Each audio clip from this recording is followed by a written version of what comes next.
directement dans ce lieu. Certains ont eu d'autres programmes. Ils viendront après. Mais toi, tu as mis d'abord Dieu en premier lieu. C'est encore une grâce. Puissons encore élever la voix et dire merci pour toutes ces choses dans notre vie. Seigneur, nous te sommes infiniment reconnaissants. Ce matin encore, Père éternel, nous voulons te dire merci. Tes bienfaits à notre égard sont innombrables. Éternel Dieu, nous voulons encore proclamer tes hauts faits. Merci Seigneur Dieu, non seulement pour le salut, pour la vie, pour la parole, pour la constance, pour tout ce que tu fais encore dans notre vie. Éternel Dieu, nous te disons merci. C'est toi encore qui nous conduis, qui nous oriente, qui nous guide et qui nous soutient. Éternel Dieu, sans toi, nous ne sommes rien.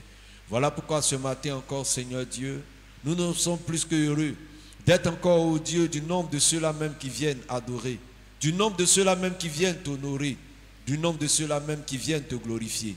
Oh Seigneur Dieu, que ton nom soit béni. Merci Père pour ta miséricorde. Merci Père pour ton amour. Merci Père pour ta bonté. Éternel Dieu, à qui irions-nous? Oui Seigneur, à qui irions-nous? C'est toi qui nous vivifies. C'est toi qui nous donne la force d'être ici présent. C'est toi qui nous conduis. C'est toi qui nous guides. Éternel Dieu, nous ne saurions nous taire devant tes bienfaits. Nous ne saurions nous taire devant la santé. Nous ne saurions nous taire devant ce salut. Nous ne saurions nous taire devant cette bonté que tu manifestes à notre égard.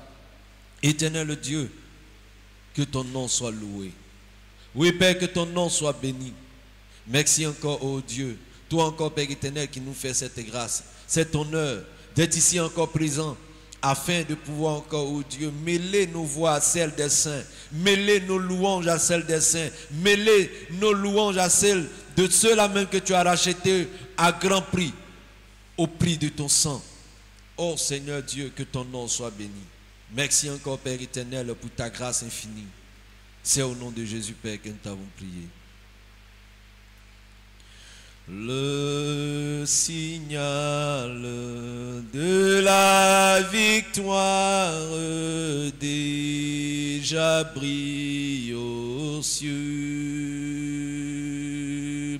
La couronne de la gloire paraît à nos yeux. Je viens combattre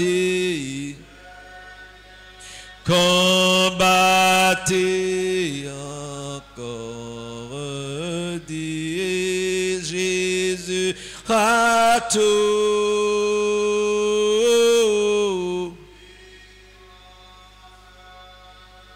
Je t'implore, je lutte. Oh, je viens combattre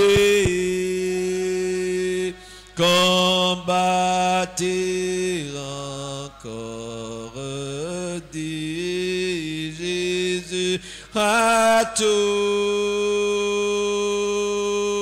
Oui, mon sauveur, je t'implore, je lutte à genoux.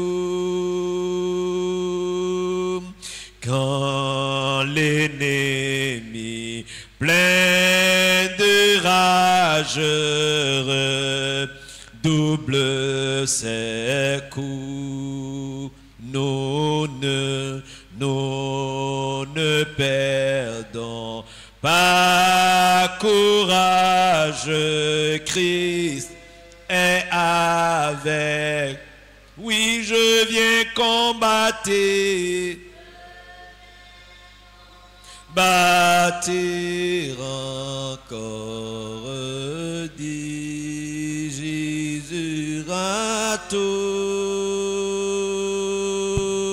Oui, mon sauveur, je t'implore, je le tâcher. Oui, je viens combattre. T'es encore, dit Jésus à tout.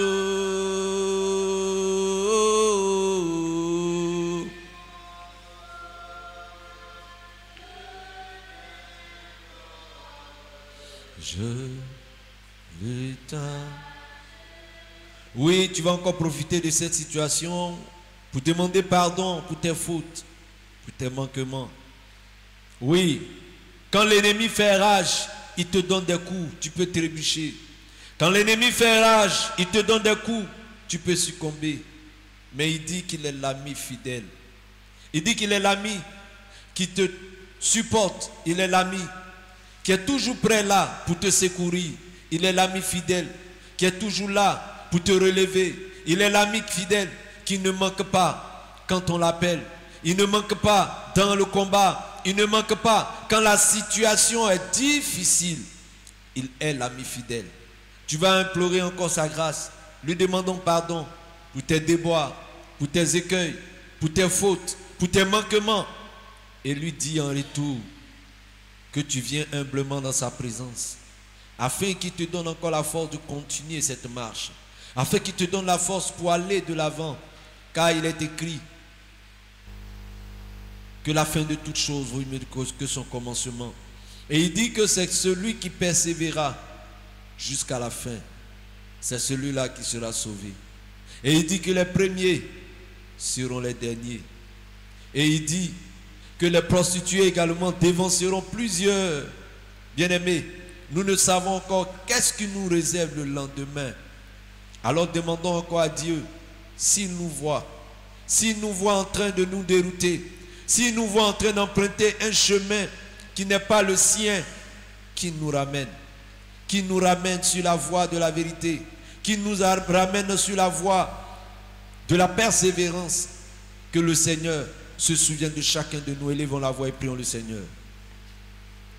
Oui, Seigneur Dieu, comme le cantique encore le dit, l'ennemi peut faire rage, l'ennemi encore peut souffler, mais comme tout dépend de toi, tout dépend de ton amour, tout dépend de ta faveur, nous venons encore ce matin nous humilier. Et que Seigneur Dieu, si toutefois tu nous vois emprunter une voie qui n'est pas la sienne, oui Seigneur Dieu, je te prie encore, Père éternel, de nous ramener tout droit dans ta Bible, tout droit encore dans ta parole.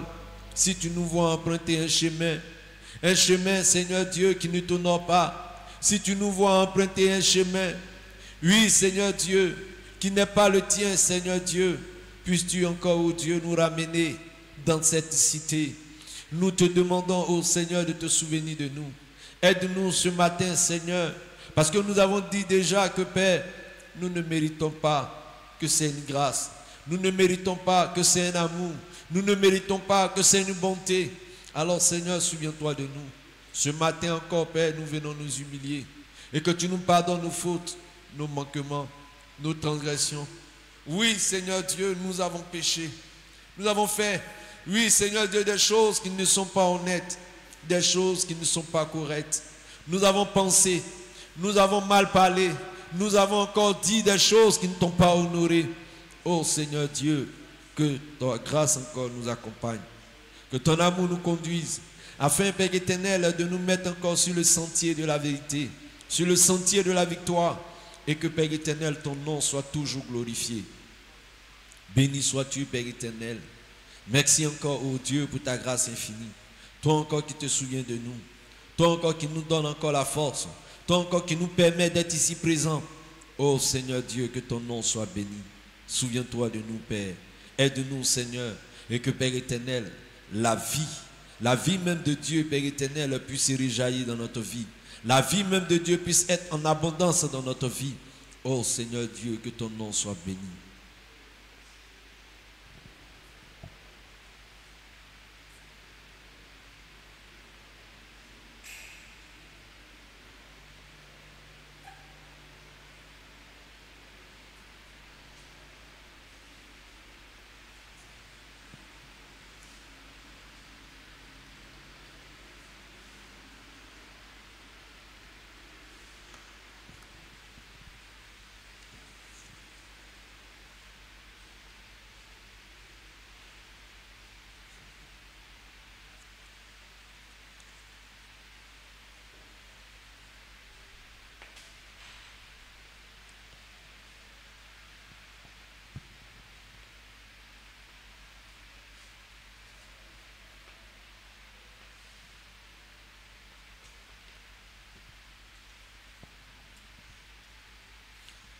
tout concourt pour mon bien, parce que j'aime Jésus.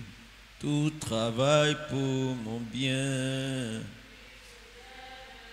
Oui, tout concourt pour mon bien. Oui, tout travaille pour mon bien. Oui, tout concourt pour mon bien. Oh oui, tout travaille pour mon bien. Oui, tout concourt pour mon bien. Mon frère, tout concourt pour mon bien. Oui, ma soeur, tout concourt pour mon bien.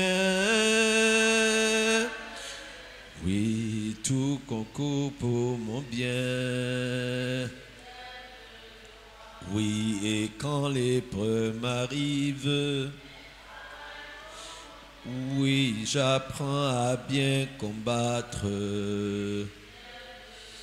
Oh oui, et quand l'épreuve m'arrive, moi, j'apprends à bien combattre. Oui, ma soeur, tout concourt pour mon bien. Encore tout concourt pour mon bien. Oui, mon frère, tout concourt pour mon bien. Oh oui, tout travaille pour mon bien. Oui, mon frère, tout concourt pour mon bien.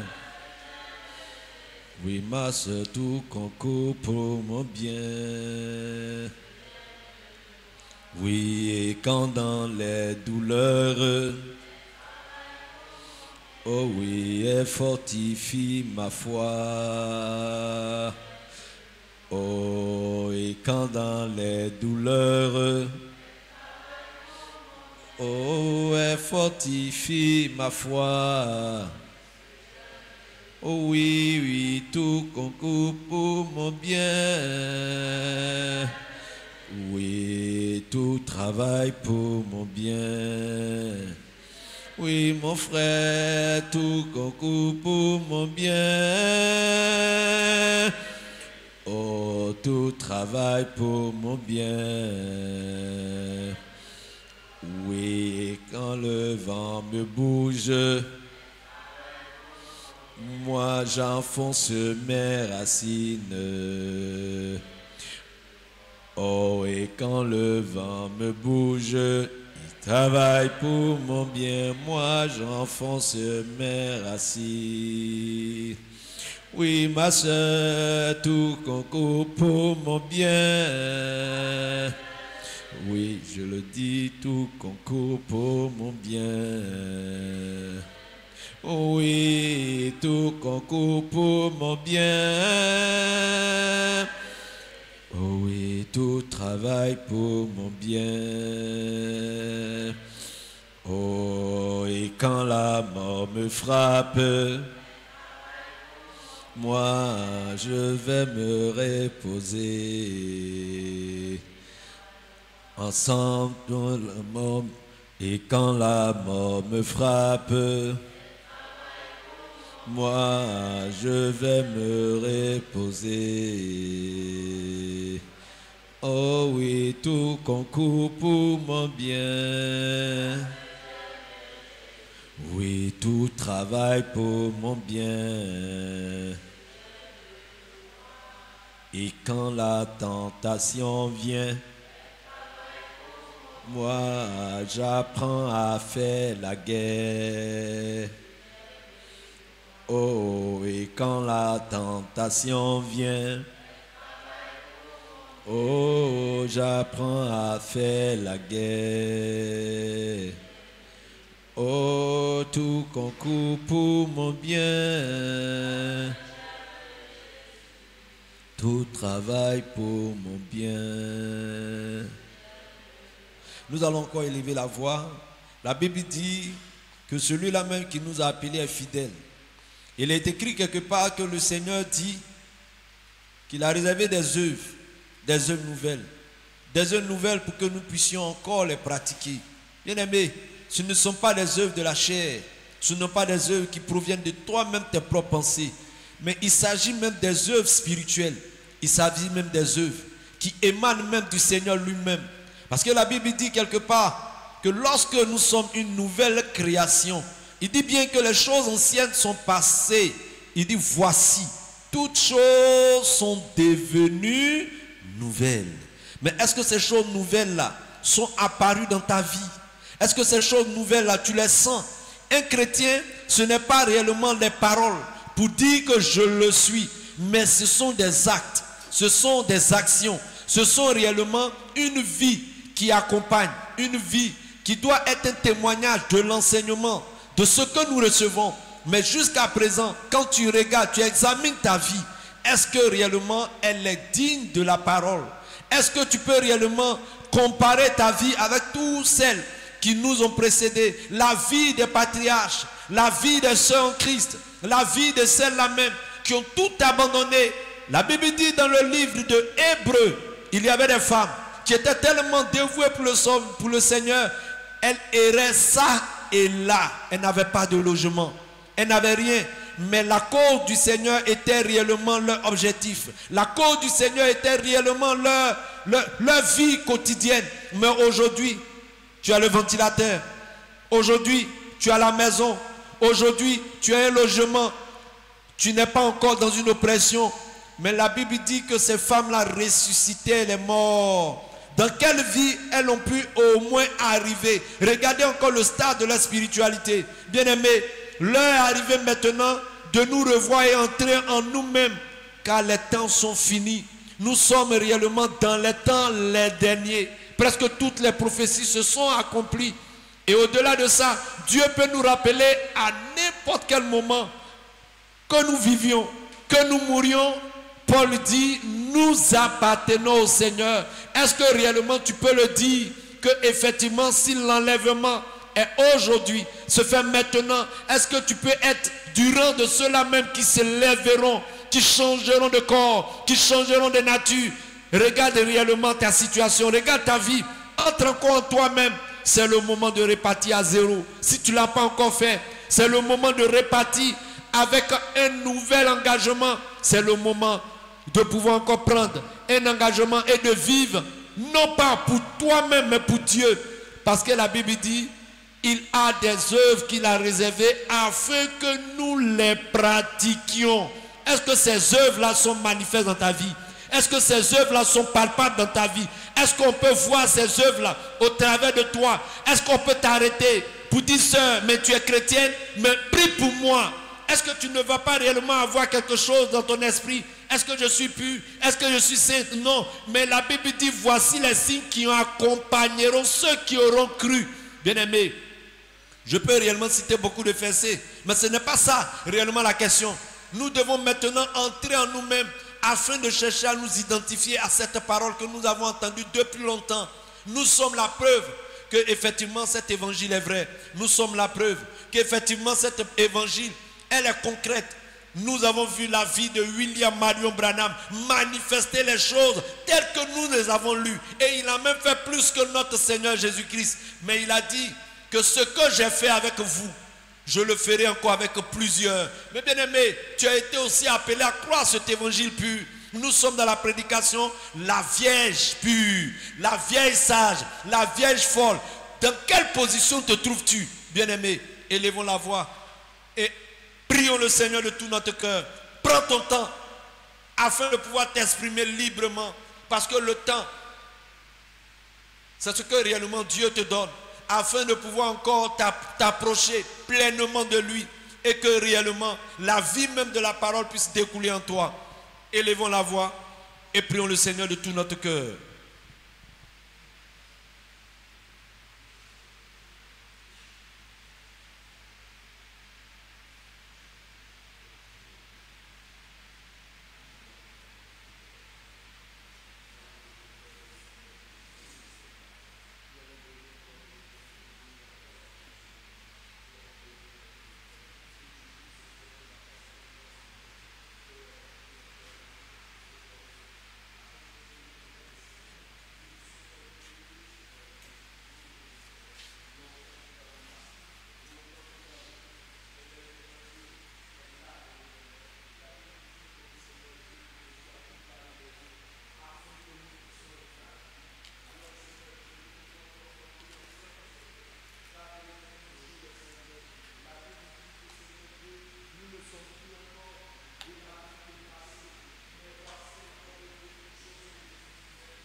Merci, Père éternel, pour ta grâce infinie. Merci, Père éternel, pour ton soutien dans notre vie. Éternel Dieu, nous avons besoin de toi. Et que réellement, Père éternel, ces choses dont nous parlons, Seigneur, soient une réalité, une vérité dans notre vie. Que ces choses même dont nous parlons puissent être véritablement quelque chose, oh Dieu, que nous expérimentons maintenant, Père éternel. Nous avons besoin de toi, oh Dieu. Oui, Père, et que Seigneur Dieu, ce caractère même, Seigneur Dieu, qui est forgé par la parole, oui, Seigneur Dieu, soit manifeste dans notre vie. Oh, mon Dieu, mon roi, nous te prions. Oh, Seigneur, nous te supplions. Puisses-tu encore, Père éternel, nous aider. Puisses-tu, oh Père éternel, nous faire grâce. Et que, Seigneur Dieu, nous puissions encore toucher à ces réalités. Éternel Dieu, nous te prions. Merci encore, Père éternel, pour ta grâce infinie. À qui nous, oh Dieu, nous avons besoin encore, Père éternel, que toi-même, Père éternel, tu nous visites. Éternel Dieu, souviens-toi de nous. Donne-nous encore, Père éternel, oh Dieu, de pouvoir bénéficier encore de cette vie, Père éternel. Donne-nous encore, oh Seigneur Dieu, de pouvoir encore bénéficier encore de cette grâce. Car, éternel Dieu, nous sommes dans une situation où nous avons besoin de pouvoir encore expérimenter ta parole, expérimenter encore cette vie qui vient de toi, et que chaque jour, à chaque moment, Seigneur Dieu, nous puissions encore demeurer dans ta présence. Éternel Dieu, nous avons besoin de toi, Seigneur. Oui, Père, nous avons besoin de ta grâce. Oh Seigneur, nous avons besoin de ta miséricorde. Oh mon Dieu, nous avons besoin de ton soutien. Souviens-toi encore de nous, Père éternel. Accorde-nous encore ta grâce, Seigneur. Donne-nous encore de ta force, Père. Et que, Père éternel, la vie même du Seigneur, oh Dieu, puisse déborder en nous. Éternel Dieu, merci pour ta grâce. Merci pour ton amour. Merci pour ta miséricorde. Éternel Dieu, que ton nom soit béni. Sois loué, sois béni. Merci, Père éternel, pour ta miséricorde. Souviens-toi encore de nous, Seigneur. Souviens-toi encore de nous, Père. Toi encore, oh Dieu, qui nous conduis dans ta présence. Toi encore, oh Dieu, qui nous propulse encore dans ta majesté. Souviens-toi de nous, Père éternel. Nous te le demandons au nom de Jésus, Père.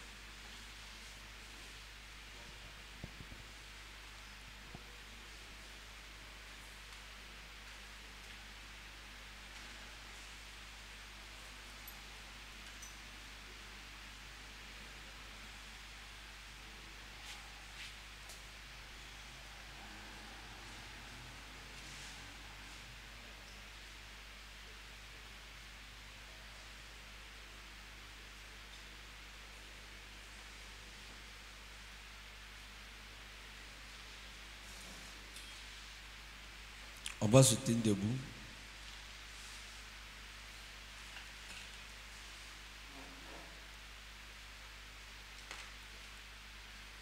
Psaume chapitre 1.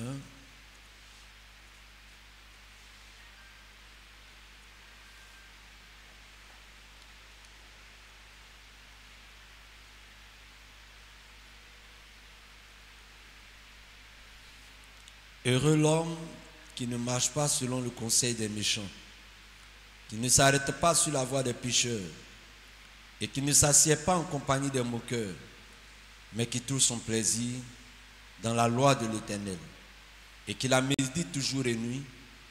Il est comme un arbre planté près d'un courant d'eau qui donne son fruit en sa saison et dont le feuillage ne se flétrit point.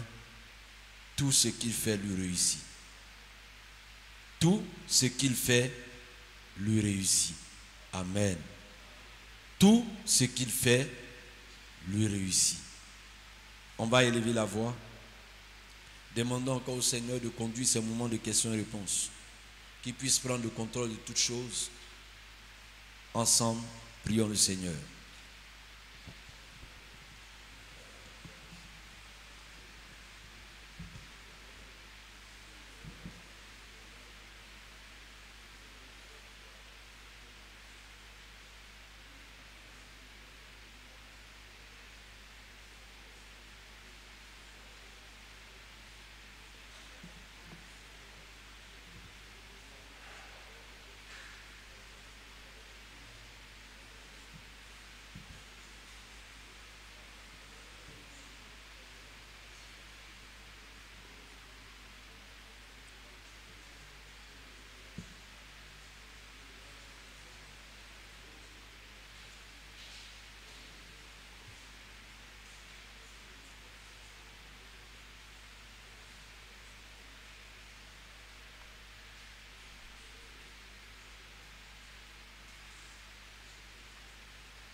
Amen. On va s'asseoir, nous allons passer à notre séance de questions et réponses. Nous allons laisser la place au diacre pour nous égrener les questions du jour.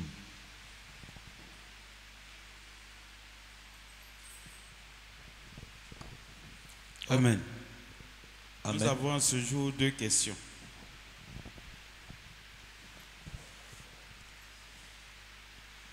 La question d'un internaute et puis une question que j'ai posée moi-même. Donc je commence par la question de l'internaute. Il dit, est-il permis à un croyant du message de l'heure de consommer l'alcool selon la Bible? Ça, c'est sa question. Maintenant, la mienne est la suivante. Quelle est la différence entre la manifestation d'un ange et celle du Saint-Esprit? Ce sont ces 2 questions.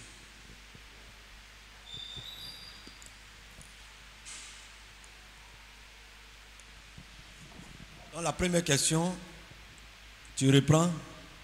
La première question est celle de l'internaute. Est-il permis à un croyant du message de l'heure de consommer l'alcool selon la Bible? D'accord. La deuxième question est la suivante. Quelle est la différence entre la manifestation d'un ange et celle du Saint-Esprit? La manifestation de quoi? D'un ange. Un ange. Oui. Ange. Oui, ange. La différence entre manifestation d'un ange et puis La différence entre la manifestation d'un ange et celle du Saint-Esprit dans la vie d'un croyant, par exemple. ça, la question là vient de qui? C'est moi qui ai posé cette question.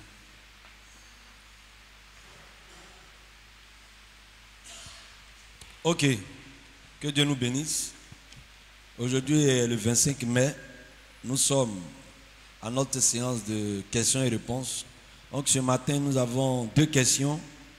La première vient d'un internaute qui certainement nous suit. Il voudrait réellement savoir, est-ce que le croyant, celui qui croit le message de l'heure, peut-il boire? Et il demande des versets qui soutiennent cela. Et pour la deuxième question, notre bien-aimé frère Michael demande la différence entre la manifestation d'un ange et la manifestation du Saint-Esprit dans la vie d'un croyant. Amen. Donc, nous allons prendre le soin de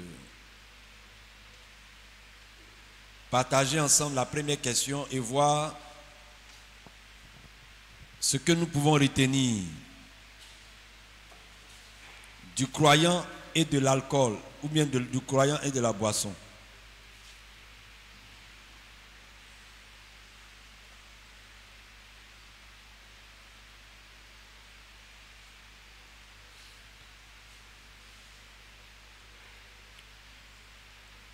On peut s'engager, frères et sœurs. Ou bien on s'accorde encore un peu de temps de réflexion. Le temps de pouvoir trouver aussi des versets qui vont avec. Le chrétien et la boisson. Il a précisé, est-ce que le croyant du message de l'heure a-t-il la permission de toucher ou bien de boire l'alcool? Il voudrait réellement des versets selon la Bible.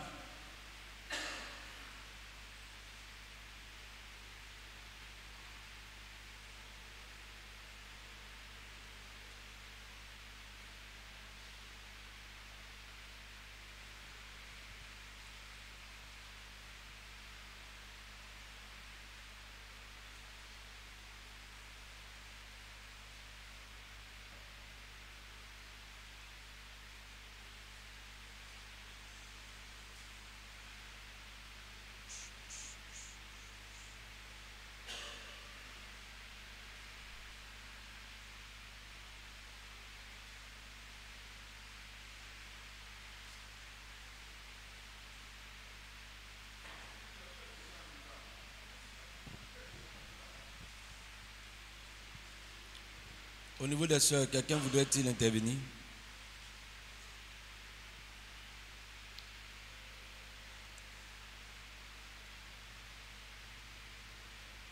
Qui souhaiterait intervenir au niveau des sœurs concernant la boisson?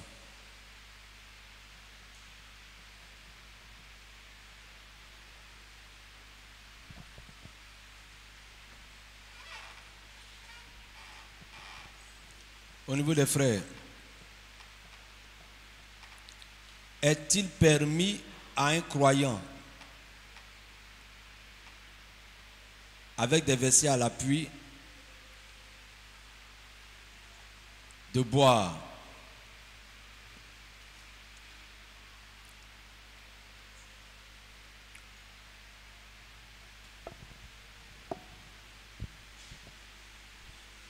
Amen. D'abord, je voudrais remercier ce frère pour cette question parce que ça défile beaucoup dans le message du temps de la fin. Voilà, parce que on lit dans les brochures que l'ange avait dit au frère Branham, ne souille ton corps d'aucune manière et ne bois pas de boissons alcoolisées. Et donc c'est devenu comme une doctrine dans le message. Mais comme il a posé sa question, il a précisé en disant selon la Bible. Alors je vais essayer de prendre une écriture dans 1 Timothée chapitre 5, le verset 23. Voilà. Et quand nous lisons cette écriture-là, nous constatons ici que Timothée il tombait régulièrement malade. Voilà. Timothée avait plusieurs fois eu des maux de ventre. Et Paul ici lui donne un conseil qui pourrait l'aider. Il dit ceci: Timothée, ne continue pas à ne boire que de l'eau, mais fais usage d'un peu de vin à cause de ton estomac et de tes fréquentes indispositions. Donc, si la boisson était quelque chose de mauvais ou considéré comme même un péché, Paul, qui est le messager du premier âge, n'aurait pas conseillé ça à son fils dans la foi, qui est Timothée, un éminent prédicateur aussi. Donc quand nous parcourons les Écritures, depuis la Genèse jusqu'à l'Apocalypse, il n'y a pas un verset où la boisson est interdite, où la boisson n'est pas permise aux chrétiens. Donc en réalité, la boisson n'est pas le problème, mais la boisson est un élément de réjouissance. Mais c'est celui qui utilise la boisson qui, s'il n'est pas dans un bon sens, s'il n'est pas véritablement enseigné sur comment utiliser cette chose-là, pourrait devenir mauvais. Voilà. Parce que quand nous voyons dans la Bible, on dit malheur à ceux qui ont la bravoure pour boire du vin et pour mêler les liqueurs fortes. Ils n'ont pas dit malheur à ceux qui boivent du vin seulement, mais on dit ceux qui ont de la bravoure, des gens qui sont dévoués. C'est-à-dire, ils se lèvent le matin, tout son programme, c'est de boire. Il se lève le matin, quand il s'en va faire petit travail net, quand il gagne l'argent, il met ça dans la boisson. Il gagne l'argent, c'est dans la boisson, ça va. Il n'a pas de projet. Tout son problème, c'est de boire et de se saouler. C'est là que Dieu dit, celui-là, il a problème. Sinon, celui qui a travaillé et qui a eu le retour, c'est-à-dire le fruit de son travail, son salaire, il peut prendre une partie dedans pour se réjouir. En se réjouissant, il peut acheter de la boisson, il peut acheter de la nourriture, il peut acheter ce qui lui fera plaisir. C'est ce qu'il a dit, je crois, je n'ai pas le verset, mais il a dit, va, mange avec joie ton pain et bois gaiement ton vin, car dès longtemps, le Seigneur prend plaisir à ce que tu fais. Donc selon la Bible, la boisson n'est pas un péché, et selon la Bible, un chrétien a le droit de consommer la boisson. Il a le droit de consommer même les liqueurs fortes, il a le droit de consommer ce qui est alcoolisé. Mais ça dépend de l'estomac de chacun. Parce que si la boisson ne va pas avec toi, et que, parce que la Bible a dit tu peux consommer, et que tu vas consommer, alors ça serait un problème pour toi. Mais si la boisson, tu bois peut-être une bière et que ça ne te fait rien, genre ça n'influence pas ton comportement. Si tu n'es pas saoul, tu peux boire une bière pour te mettre à l'aise. Mais si tu sais qu'en buvant une bière, tu vas faire des dégâts, tomber dans les caniveaux et ne plus te contrôler, ce n'est pas la peine d'y toucher à la boisson. C'est la même chose pour la nourriture.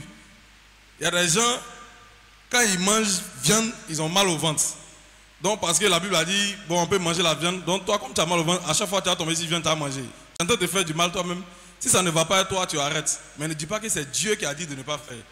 Donc, en conclusion, la boisson, le chrétien peut consommer, mais avec modération, parce que c'est l'ivresse que la Bible condamne. C'est ce que j'avais à dire. Que Dieu te bénisse. Merci pour ta proposition. Oui, le frère Kofi. Amen. Je vais prendre 2 versets dans l'Ancien Testament et au moins 2 versets dans le Nouveau. En Genèse 27, à partir du verset 28, nous voyons le patriarche Jacob bénissant son fils qui dit que Dieu te donne de la rosée du ciel et de la graisse de la terre, du blé et du vin en abondance.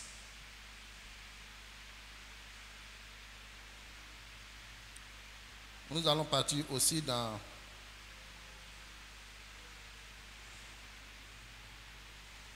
je crois que j'ai perdu mon deuxième verset, mais je vais aller directement dans le Nouveau Testament.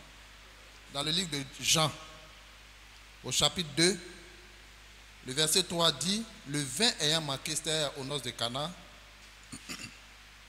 Le vin ayant manqué, la mère de Jésus lui dit, ils n'ont plus de vin. Au verset 10, il est écrit, et Jésus dit, l'ordonnateur de service dit, tout homme sait d'abord, c'est-à-dire, après avoir fait le miracle du vin, les gens ont consommé et ils ont vu que c'était du vin de meilleure qualité. Alors l'ordonnateur dit ceci, tout homme sait d'abord le bon vin, puis le moins bon après, qu'on est enivré. Toi, tu as gardé le bon vin jusqu'à présent. Donc c'est pour dire que le vin la boisson peut être comment on appelle ça, consommée par le croyant. Mais le problème, c'est l'excès. Parce que c'est l'excès en toute chose que le Seigneur a condamné. Même dans la nourriture, même l'eau. Quand on boit l'eau et qu'on est rassasié et qu'on la boit outre mesure, ça devient un péché. La nourriture, on mange, on est rassasié, comme dans la Grèce antique, où les gens avaient ce qu'on appelait le vomitorium. Ils mangent, ils sont rassasiés parce qu'il y a la nourriture en abondance. Ils s'en vont vomir, ils provoquent le vomissement, ils vomissent et puis ils reviennent s'asseoir pour manger encore. Ça, c'est un péché. Et en toute chose, c'est le péché, c'est l'excès que le Seigneur a condamné. Donc, ne confondons pas boire et s'enivrer. C'est l'ivresse que le Seigneur condamne. Ce n'est pas boire. Donc, voilà ce que je voulais apporter comme réponse. Dieu te bénisse. Amen. Y a-t-il encore... Pardon, je voulais ajouter un petit truc. Maintenant, je voulais dire au frère qui a posé la question qu'il est possible que le croyant boive. Toutefois, si lui, il est croyant, qu'il ne boit pas, qu'il se garde de le faire. Parce que ça peut lui faire du mal. Celui qui boit déjà, on ne peut pas le condamner. S'il boit trop, la parole va le ramener à modérer sa consommation. Maintenant, si lui, il ne boit pas, ce message ou ces versets que je viens de donner ne doivent pas le transformer en alcoolique. Voilà ce que je voulais apporter comme précision. D'accord, frère Clément. Amen.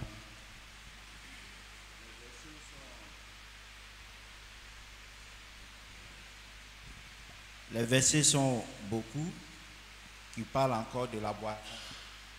Mais le problème, ce n'est pas d'encourager, comme le frère vient de dire, d'encourager les gens d'aller boire. Parce que la boisson, même, ça fait vraiment beaucoup de mal au corps. Mais ce n'est pas motif d'habitude, bien de la mode, qu'on s'adonne à ça, surtout en ce temps-là. Donc il y a 2 versets que je voulais lire. D'abord, il y a Romains.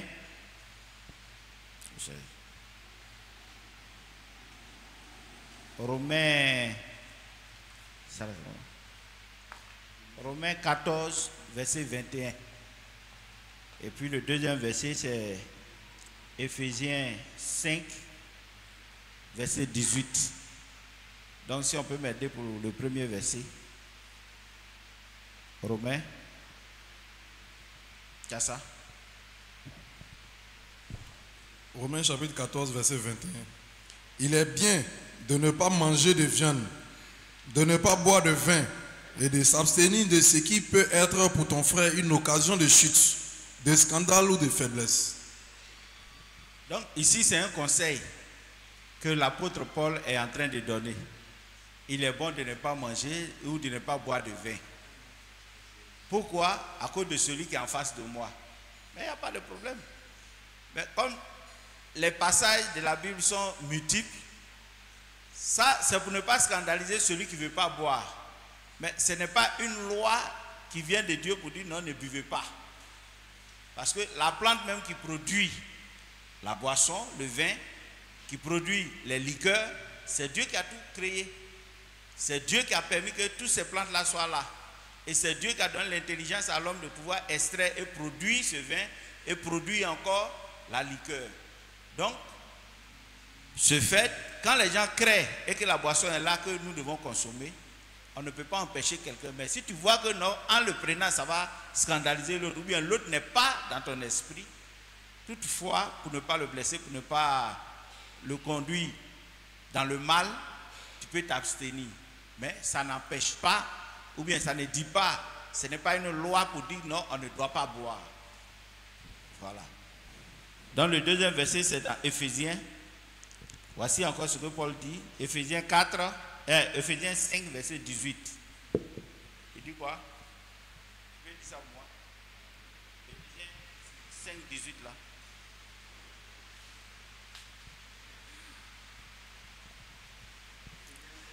Éphésiens 5, verset 18.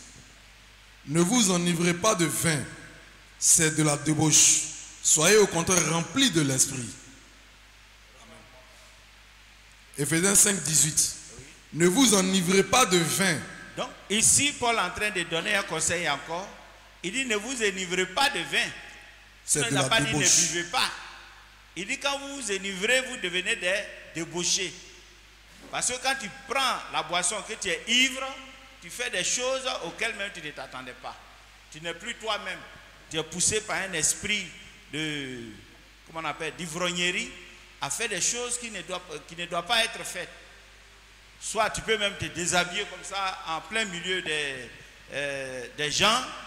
Tu peux dire des sottises. Bon, toutes sortes de choses peuvent arriver. Or, c'est des choses qui n'honorent pas Dieu.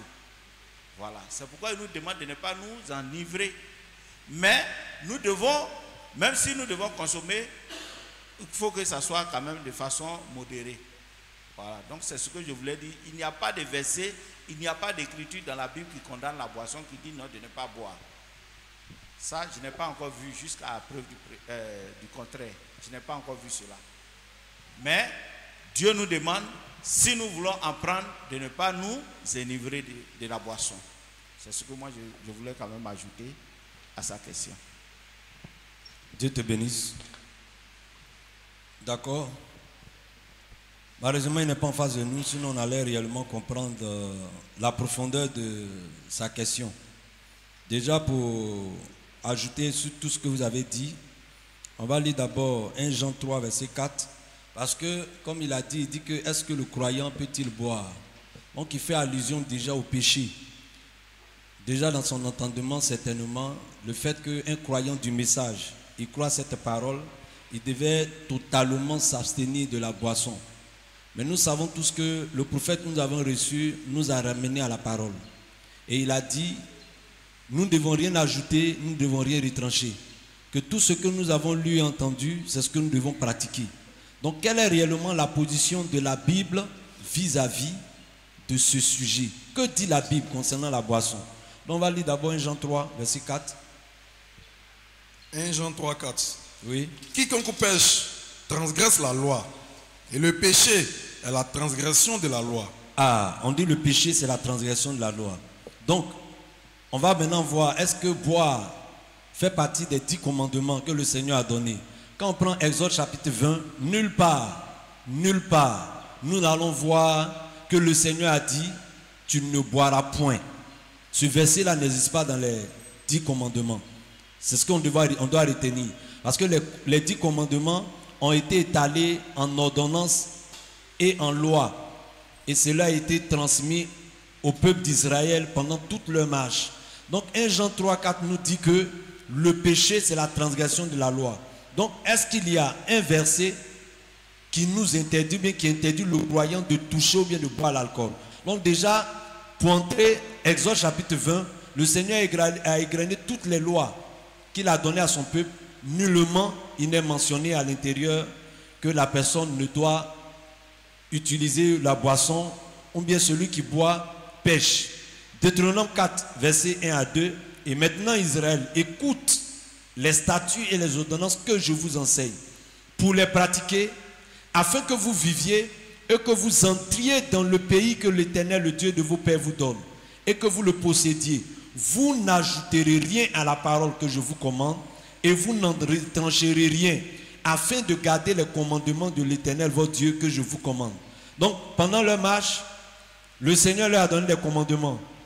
Et nous avons compris que, au cours de leur marche, ni Moïse, ni Josué n'a mentionné le fait que les croyants ce peuple-là devait s'abstenir de la boisson. Mais bien au contraire, il a donné réellement des prescriptions et des exigences que nous allons voir. On va lire maintenant Juges, le chapitre 9, versets 12 à 13. Oui, allons-y. Juges chapitre 9, versets 12 à 13. Oui, que nous dit la Bible là? Et les arbres disent à la vigne, oui, viens toi, règne sur nous. Ça, c'est un exemple, une allégorie que le Seigneur est en train d'utiliser. Les arbres étaient présents et ils cherchaient un roi. Pourquoi le Seigneur a mentionné ça? La Bible dit que toutes choses qui sont écrites, ces choses-là sont bonnes pour nos instructions. Donc on va voir quel a été réellement le rôle qui a été assigné à la vigne. Et écoutons bien ce que la vigne dit. Oui, allons-y. Mais la vigne leur répondit. La vigne leur répondit. Renoncerai-je à mon vin? Oui. Qui réjouit Dieu et les hommes. Qui réjouit qui? Qui réjouit Dieu et les hommes. Pour aller planer sur les arbres. Voilà. Donc voilà réellement le rôle que Dieu a assigné à la vigne. Il réjouit qui d'abord? Dieu. Ensuite, il réjouit les descendants, les fils de Dieu. Donc voilà que, comme le frère le disait tantôt, il y a un arbre. Cet arbre, Dieu l'a créé spécialement pour un but. On l'a appelé pour venir être roi. Il dit non. Il ne pourra pas réellement assurer pleinement cette fonction. Il a donné la raison. Il dit j'ai été créé pour faire plaisir à Dieu et les hommes. Tu vas prendre encore Juge 13, verset 14. Juge chapitre 13, verset 14. Oui. Elle ne goûtera d'aucun produit de la vigne. Elle ne boira ni vin, ni liqueur forte. Voilà Dieu qui a visité voilà, la femme de Manoach.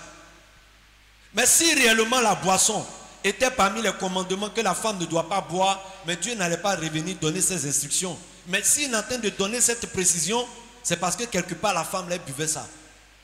C'était dans son quotidien. Et maintenant le Seigneur vient et dit que comme l'enfant qui naîtra viendra avec une tâche bien précise, moi l'Éternel, je te commande de ne pas, de t'abstenir. Donc ça veut dire qu'au quotidien, cette femme-là, elle avait l'habitude. Si elle ne buvait pas, Dieu n'allait pas venir donner ces instructions-là. Allons-y. Quelles sont les instructions que le Seigneur lui dit? Je vais lire à partir du verset 13 à 14.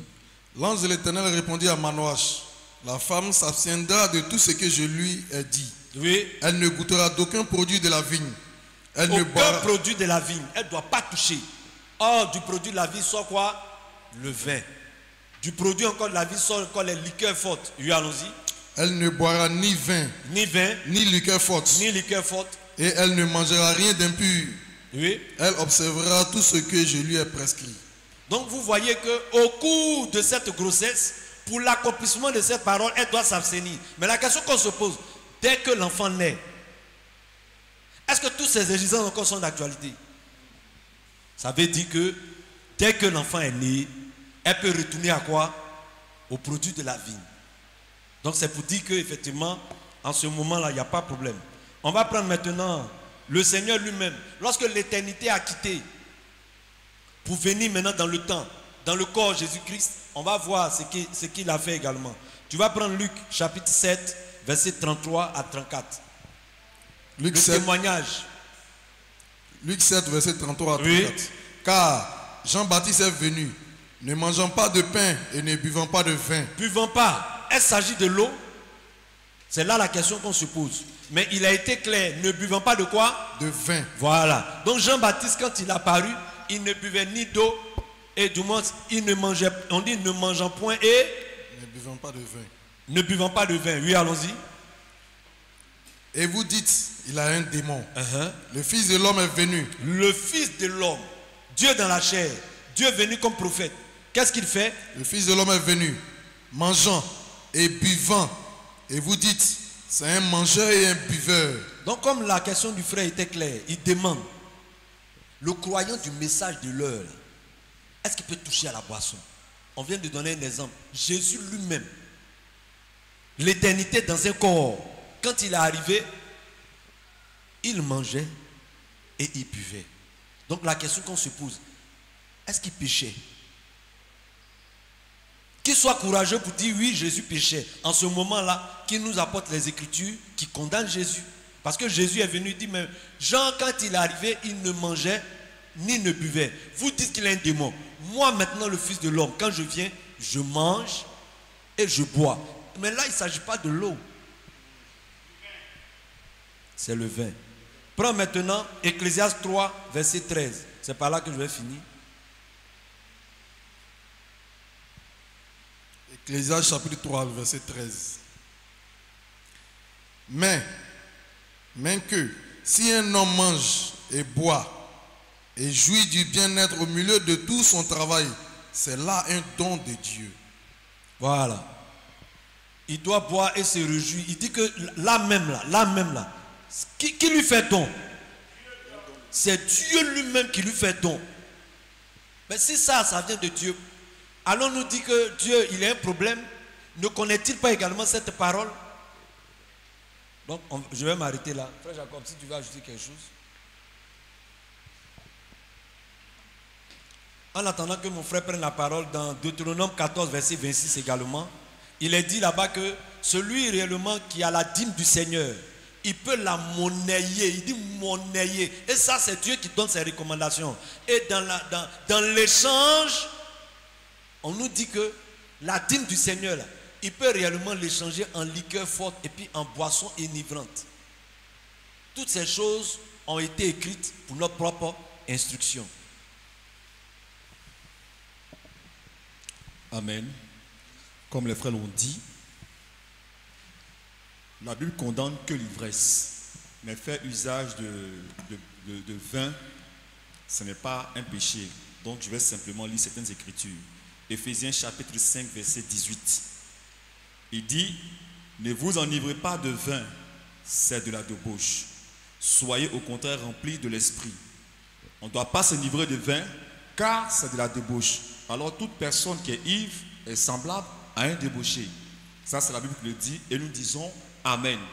Maintenant, est-ce pour autant qu'on ne doit pas toucher le vin puisque l'ivresse est de la débauche? Alors 1 Timothée 3, verset 8.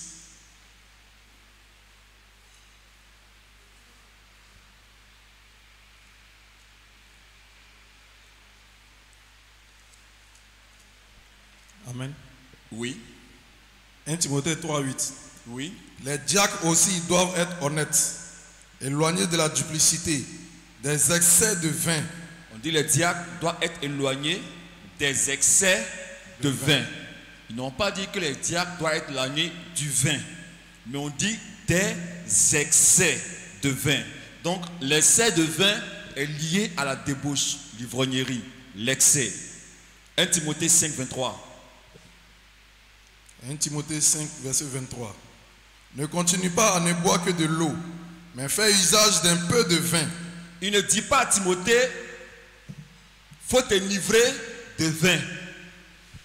Parce qu'au préalable, il a condamné l'ivresse. Donc, on ne peut pas prescrire à quelqu'un quelque chose qui est condamnable. Mais là, il dit à Timothée, fais aussi usage de vin. Ce qui veut dire que c'est possible qu'on en fasse usage. Mais ce qui est condamnable, c'est l'ivresse. C'est l'excès de vin qui est condamné. Sinon, on peut en faire usage. Voici ce que Paul dit. Donc, Paul ne se contredit pas. C'est parce que c'est faisable qu'il le conseille aux gens. Sinon, la Bible dit que celui qui brûle se marie. Mais celui qui brûle, qui n'a pas les moyens de se marier, est-ce qu'on va lui conseiller d'aller avec une femme? Parce que c'est condamnable. On n'a jamais conseillé à quelqu'un qui brûle, qui n'a pas les moyens de se marier, en entendant qu'il te marie, faire usage d'un peu de sexe. On n'a jamais dit ça. Mais ici, on dit faire usage d'un peu de vin. Mais on ne dit pas faire usage de l'excès de vin ou de l'ivresse. Ça n'a jamais été dit.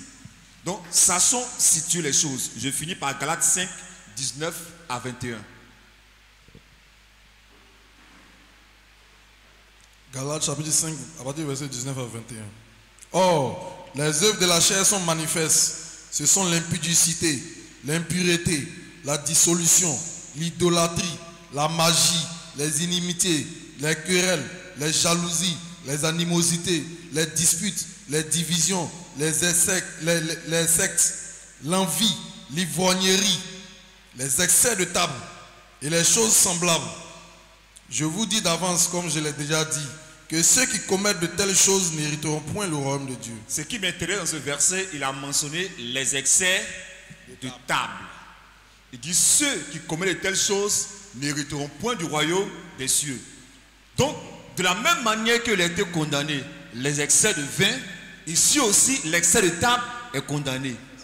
Donc, si on doit dire que comme l'excès de vin est condamnable, alors nous n'avons pas de vin, il est aussi condamné l'excès de table. Donc, ne mangeons pas. Dans ce cas, ne mangeons pas. Puisque c'est un verre qui appelle deux verres. C'est aussi un plat qui appelle deux plats. Donc, ne mange pas. Amen. Alors, ce qui est condamné, c'est l'excès. Donc, le frère qui a posé la question, la boisson est une nourriture. C'est un aliment. On peut en faire usage, mais on ne fait pas d'excès là-dedans. On n'y met pas de bravoure. C'est-à-dire, comme il est permis qu'on boive, alors matin, quand tu te lèves, si tu n'as pas bu 2 bières, c'est que ce n'est pas toi. C'est là maintenant que le verset qui dit ceux qui ont pour la bravoure, de la bravoure pour le vin, ce verset-là s'applique automatiquement à toi. Mais quelqu'un qui prend la boisson comme un aliment, naturellement, il n'y a pas de péché. Voilà. Maintenant, si tu veux faire chaud avec, alors il faut te revoir. Donc, c'est ce que je voulais dire. On va passer à la deuxième question.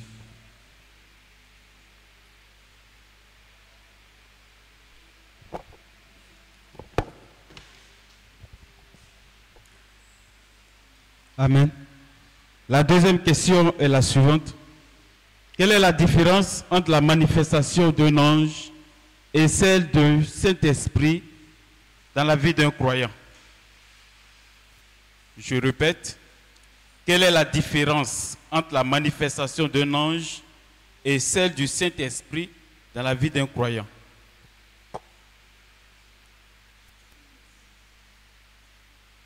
Au niveau des sœurs, le frère voulait savoir la différence entre la manifestation d'un ange et celle du Saint-Esprit.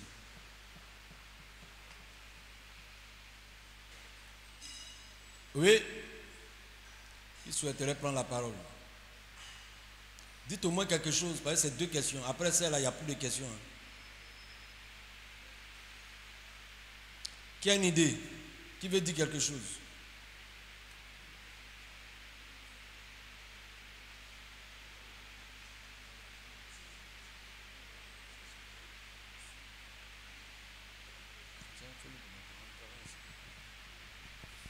Bien mes frères, je veux que ta question soit encore plus explicite. Quand tu parles de manifestation, c'est apparition ou sensation? Quand tu parles de manifestation.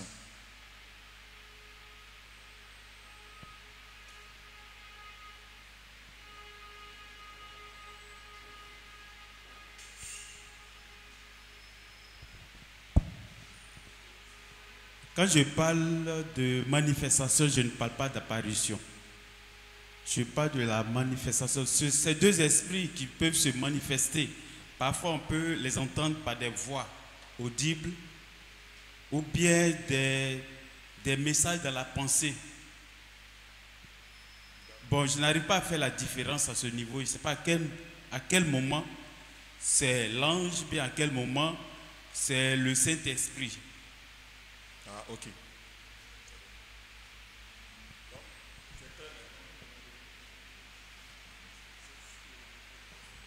Oui, la sœur, vous êtes stupéfaite.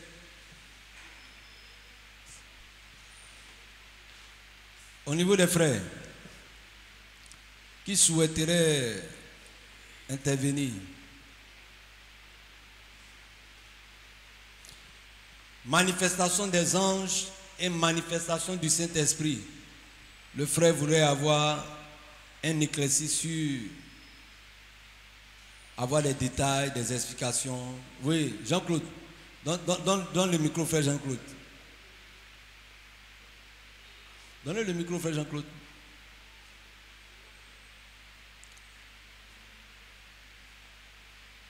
Amen. En fait, ça me fait sourire parce que je ne comprends pas en fait ce qui se passe. Où il veut en venir là, moi je ne comprends pas. C'est mélangé, c'est très confus.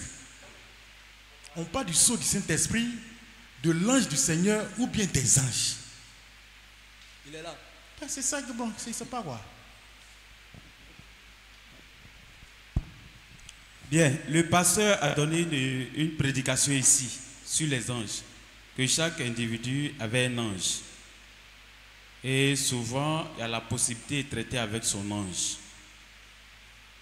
Voilà, si c'est clair. Donc, attends, l'ange, si c'est ça, traiter son ange, est-ce que c'est de façon physique comme l'ange était venu délivrer Pierre? C'est de ça que tu fais allusion? Parce que quand il prêchait, il a fait sortir aussi ce paramètre-là. oui, je n'en disconviens pas.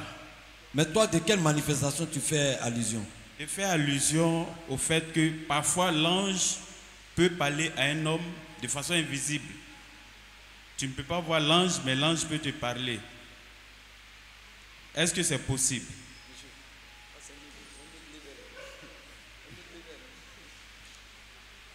Bon, c'est des choses que je vais comprendre. Non, tu as tout le micro. C'est toi, tu as tout le micro. Que le nom du Seigneur soit béni. On va couper court. Il ne faut pas chercher long ce qui est court. Le Saint-Esprit, la frère Michael, nous cherchons le Saint-Esprit qui est le sceau dans notre âme là, pour aller dans l'enlèvement. Cela doit être différent et c'est différent par rapport à ce dont tu es en train de parler là. Voilà. Un ange peut te parler et puis tu es perdu. Tu ne seras pas dans l'enlèvement. Je ne sais pas si c'est à cela que tu fais allusion, mais le sceau dans le cœur, dans l'âme du croyant, n'est-ce pas, c'est fait pour que nous puissions aller dans l'enlèvement. Nous puissions être à la rencontre du Seigneur dans les airs. Oui, c'est ça. C'est ça le sceau. Non, André qui ne sait pas. Non, son problème, il veut savoir à quel moment on a dit que là c'est le Saint-Esprit qui lui a parlé ou c'est l'ange qui lui a parlé. C'est ça son problème. Sinon, ça là, il sait. C'est tout ce qu'il veut savoir. Parce que souvent, il arrive que l'ange parle. Donc, à quel moment on sait que c'est l'ange qui a parlé ou à quel moment c'est le Saint-Esprit qui a parlé? Non, ce n'est pas à quel moment l'ange a parlé. Parce que quand on dit l'ange a parlé, c'est le Seigneur. Mais on lui parle des anges. Il dit qu'un ange. C'est sa question. Ou bien frère Michael? D'un ange, voilà. Il se réfère à l'ange de l'Éternel campe autour de ceux qui le craignent. Et chaque fils de Dieu a son ange avec lequel il traite. Ou bien? C'est ça, non? Voilà. Maintenant, cet ange-là, il peut arriver qu'il te parle. Ou parfois, le Saint-Esprit te parle. Donc, à quel moment identifier que c'est cet ange qui te parle ou c'est cet esprit? C'est ça? Oui, c'est ça. Voilà, c'est sa question. À quel moment? Mais je ne sais pas si le Saint-Esprit te parle, c'est l'ange qui te parle. Claire. Bon, je ne sais pas à quel moment vous voulez parler. Le Seigneur n'a qu'à parler à quel moment. Aïe. Quand Frère Branham faisait les discernements, il pouvait dire que l'ange du Seigneur est ici. Mais lorsque il est en train de manifester, n'est-ce pas, ces discernements-là, mais l'ange en lui. Donc, quand, bon, je fais allusion aux frères qui regardent Frère Branham, quand il dit que l'ange du Seigneur est là, mais c'est à Frère Branham que l'ange parle, ce n'est pas à nous. Donc, c'est lui, ceux qui sait que c'est l'ange du Seigneur Mais lorsqu'il est en train de manifester, c'est le Saint-Esprit maintenant qui est en train de manifester. Voilà. Donc, moi, je ne peux pas connaître quand, à quel moment. C'est le croyant seul là, qui est en train de vivre son expérience. C'est lui seul qui doit savoir quand c'est l'ange qui lui parle ou bien c'est le Saint-Esprit. Donc, la réponse est mitigée. Ça serait difficile. Si ce n'est que celui qui est en train de vivre l'expérience là, c'est lui seul qui doit savoir ça. Voilà.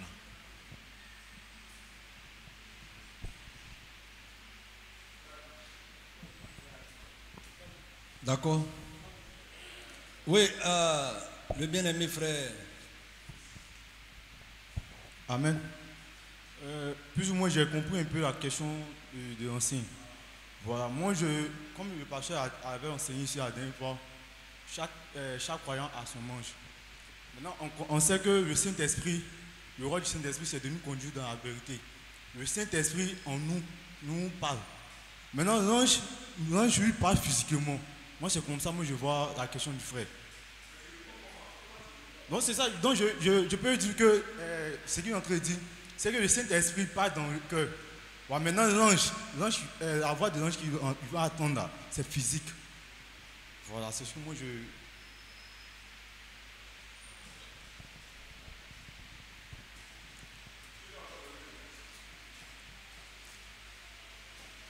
Ouais, le frère Clément veut intervenir. Amen. Moi, je crois que la question est simple.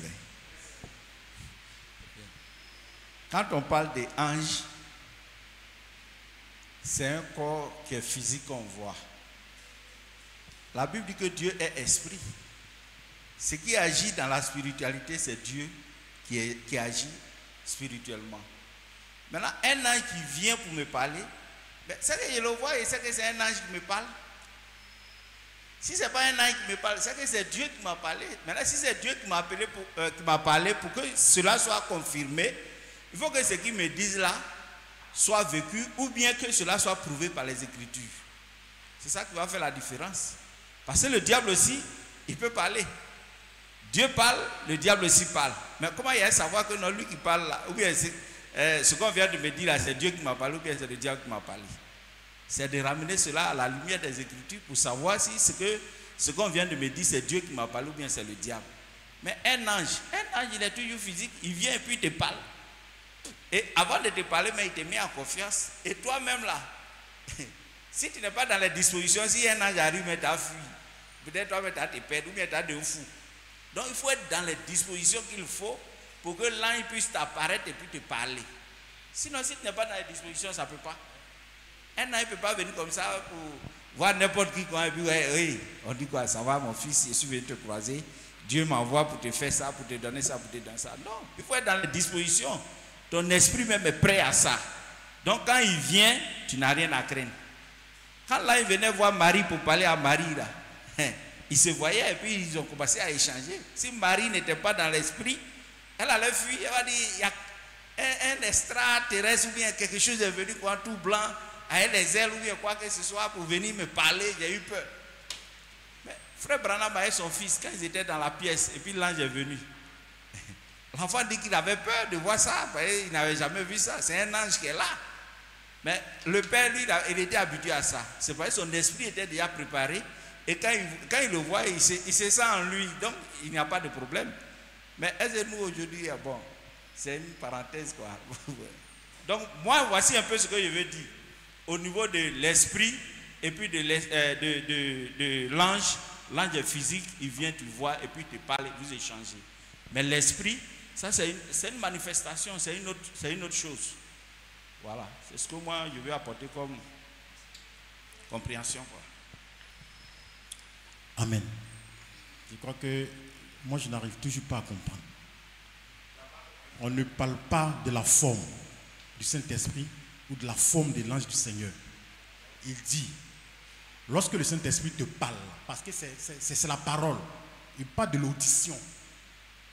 Est-ce que c'est pareil lorsqu'un l'ange du Seigneur se trouve devant toi qui parle? C'est la voix que tu entends. Maintenant, si les frères sont en train de s'exprimer de la sorte, moi j'aimerais savoir, quand Pierre parlait à la femme d'Ananias, et il dit, pourquoi oses-tu mentir au Saint-Esprit là? Il disait quoi? C'était audible, c'était le Saint-Esprit qui était là. C'est pourquoi moi, je n'arrive pas à comprendre. On parle de l'audition ou on parle de la forme. Parce que si c'est l'audition, il n'y a pas de différence. Le Seigneur, il est souverain, il fait ce qu'il veut. Voilà.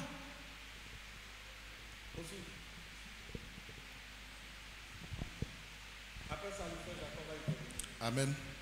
Bon, moi, je vais voir la chose sous un autre angle. Voilà. C'est que l'ange, d'abord, qu'il soit terrestre ou céleste, c'est un messager. Donc, l'ange vient toujours pour apporter un message. Si c'est l'ange du Seigneur, c'est un message aussi qu'il va t'apporter. Maintenant, le rôle du Saint-Esprit, c'est d'apporter la révélation de ce que l'ange vient te donner comme message. Moi, je pense que, parce que l'Écriture dit que quand le Saint-Esprit viendra, il nous conduira dans toute la vérité. Et il nous aidera à comprendre ce que la parole dit. Donc, si le frère entend une voix et que c'est un message, je pense que ça doit être un message angélique. Maintenant, la compréhension de ce message-là, c'est le Saint-Esprit qui va le conduire à comprendre. Voilà, c'est comme ça que je vois la chose. Que Dieu nous bénisse. Avant de répondre, je vais poser d'abord une question à l'Assemblée. Est-ce que l'homme qui se tient ici pour apporter la parole, il est l'ange de l'Éternel? Est-ce que vous croyez que c'est aussi un ange? C'est un ange. Mais ce qui sort de sa bouche là, ce sont ses paroles. C'est la parole de Dieu, non? Donc il n'y a pas de différence entre quand le Saint-Esprit te parle ou qu'un ange te parle. Du moment, parce que Dieu se sert des corps pour être en contact avec nous. L'ange avec lequel tu traites, mais normalement c'est Dieu que tu traites. Depuis que le voile est déchiré là, nous traitons directement avec Dieu. C'est faux? Donc quand on te dit que tu traites avec un ange, mais on te dit que c'est le Seigneur sous la forme de l'ange. C'est tout ce qu'on te dit. C'est tout ce qu'on te dit. L'ange de l'Éternel campe autour de ceux qui le craignent. Mais qui est l'ange de l'Éternel? C'est pas Dieu venu comme ange? Ou bien c'est Dieu, c'est le même Dieu qui est là. Ce que tu vas entendre là, que ce soit l'ange, que ce soit le Saint-Esprit, c'est toujours l'ange de l'Éternel, soit en dedans, soit en dehors, qui te parle. C'est le Saint-Esprit qui te parle. Soit il te parle au travers de ton pasteur, soit il te parle au travers de l'ange qui est avec toi, soit il te parle en dedans de toi-même. C'est le même Saint-Esprit qui te parle. Le même Saint-Esprit. Il n'y a pas une voix de l'ange différente. L'ange n'a rien à nous dire si ce n'est d'apporter ce que le Seigneur lui a donné de nous donner. C'est tout. Un ange ne peut rien dire à un fils de Dieu tant qu'un message ne lui a pas été légué. Jamais de la vie. Donc si un ange ouvre la bouche, c'est pour juste te transmettre les paroles qui viennent du Saint-Esprit. Donc il n'y a pas une différence entre non, c'est l'ange qui a parlé. Maintenant, s'il se manifeste physiquement à toi, alors tu diras, un ange m'a apparu. Mais aussi longtemps qu'il n'apparaît pas, c'est le Saint-Esprit qui te parle. Ou bien, il n'y a pas une voix d'ange ou une voix du Saint-Esprit. Seulement que la voix que tu as entendue, la Bible de l'éprouver. Éprouver tout esprit pour savoir s'ils sont de Dieu. C'est ce que la Bible nous recommande. Voilà. Sinon, il n'y a pas une voix d'ange. Quand tu entends, tu dis ça, que ça c'est l'ange qui m'a parlé. Ou bien ça, c'est le Saint-Esprit qui m'a parlé. Si le Saint-Esprit est au-delà de toi, il te parlera au-delà de toi. Mais si c'est une manifestation en dehors de toi, alors tu parles de l'ange de l'Éternel parce qu'il est en dehors. Mais c'est toujours le même Saint-Esprit qui te parle. Au travers de ton pasteur, c'est l'ange de Dieu qui te parle, mais pas, c'est toujours le Saint-Esprit. Je ne sais pas si je me fais comprendre. Voilà. C'est ce que moi j'avais à dire. D'accord, je ne vais pas redire ce que les autres ont dit. Mais quand on parcourt aussi toute la Bible, chaque fois qu'un ange est intervenu, ce n'est pas pendant des moments de joie. Ce n'est pas quand il y avait la fête. C'est dans les moments de difficulté. Quand on prend par exemple l'exemple de Daniel, il dit qu'un ange du Seigneur est descendu et il a fait quoi? Il a fermé la bouche des lions. Quand on a pris les 3 Hébreux pour les jeter dans la fournaise ardente, il y a eu une 4e personne, un 4e homme qui est entré à l'intérieur. Donc on voit que les anges là, chaque fois qu'ils interviennent, c'est pour décanter une situation. Pierre, il était en prison dans les difficultés, il devait sortir. Mais l'ange est venu et dit, il faut te chausser. Il a ouvert les portes. Quand les choses, même les geôliers étaient là, ils ne pouvaient rien faire, ils étaient tétanisés parce que là, Dieu était en train de manifester sa parole. Et on nous raconte également l'histoire de Jean, où on l'a pris et puis on l'a jeté dans une huile bouillante. Mais nous tous, nous savons quel est l'effet de l'huile sur un corps naturel. Mais l'effet de l'ange dans la vie de Jean a transformé l'atmosphère. Comme l'atmosphère a été transformée au temps des choses, des 3 Hébreux. Donc c'est pour dire que la manifestation des anges, ou bien la manifestation de l'esprit, tout dépend du Seigneur lui-même. Parce que c'est lui qui les envoie. C'est lui qui les conduit, c'est lui qui les oriente avec une mission bien précise. Ils ne peuvent s'envoyer lui-même. Ange déjà même veut dire quoi? Envoyer. Mais donc il y a quelqu'un qui est au-dessus, qui lui donne une tâche bien précise à aller accomplir. Donc quand cette personne elle arrive, elle ne peut faire que ce à quoi elle a été destinée. Quand l'ange est arrivé, il dit j'ai été envoyé vers Marie. Il lui a donné la commission, il est parti.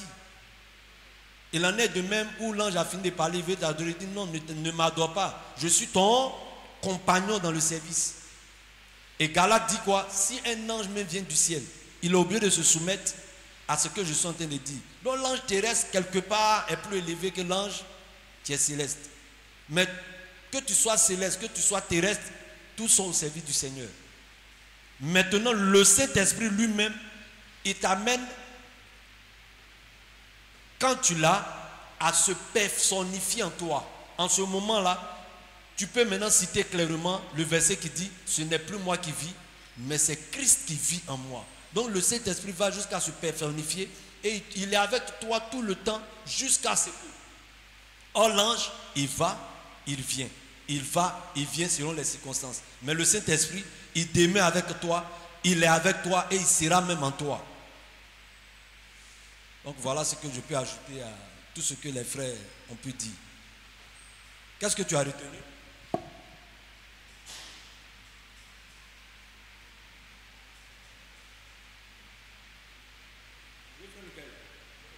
Par rapport à ta question, qu'est-ce que tu as retenu? Maintenant, s'il y a encore des ambiguïtés, on va réagir. Non, c'est clair, j'ai retenu que ce soit l'ange ou le Saint-Esprit, tous sont au service de Dieu. Donc la voix de l'ange ou la voix du Saint-Esprit, c'est la voix de Dieu. Maintenant, pour avoir la certitude que c'est Dieu qui te parle, il faudrait éprouver cela par les Écritures. Voilà, c'est ce que je peux donner comme résumé de tout ce qui a été dit.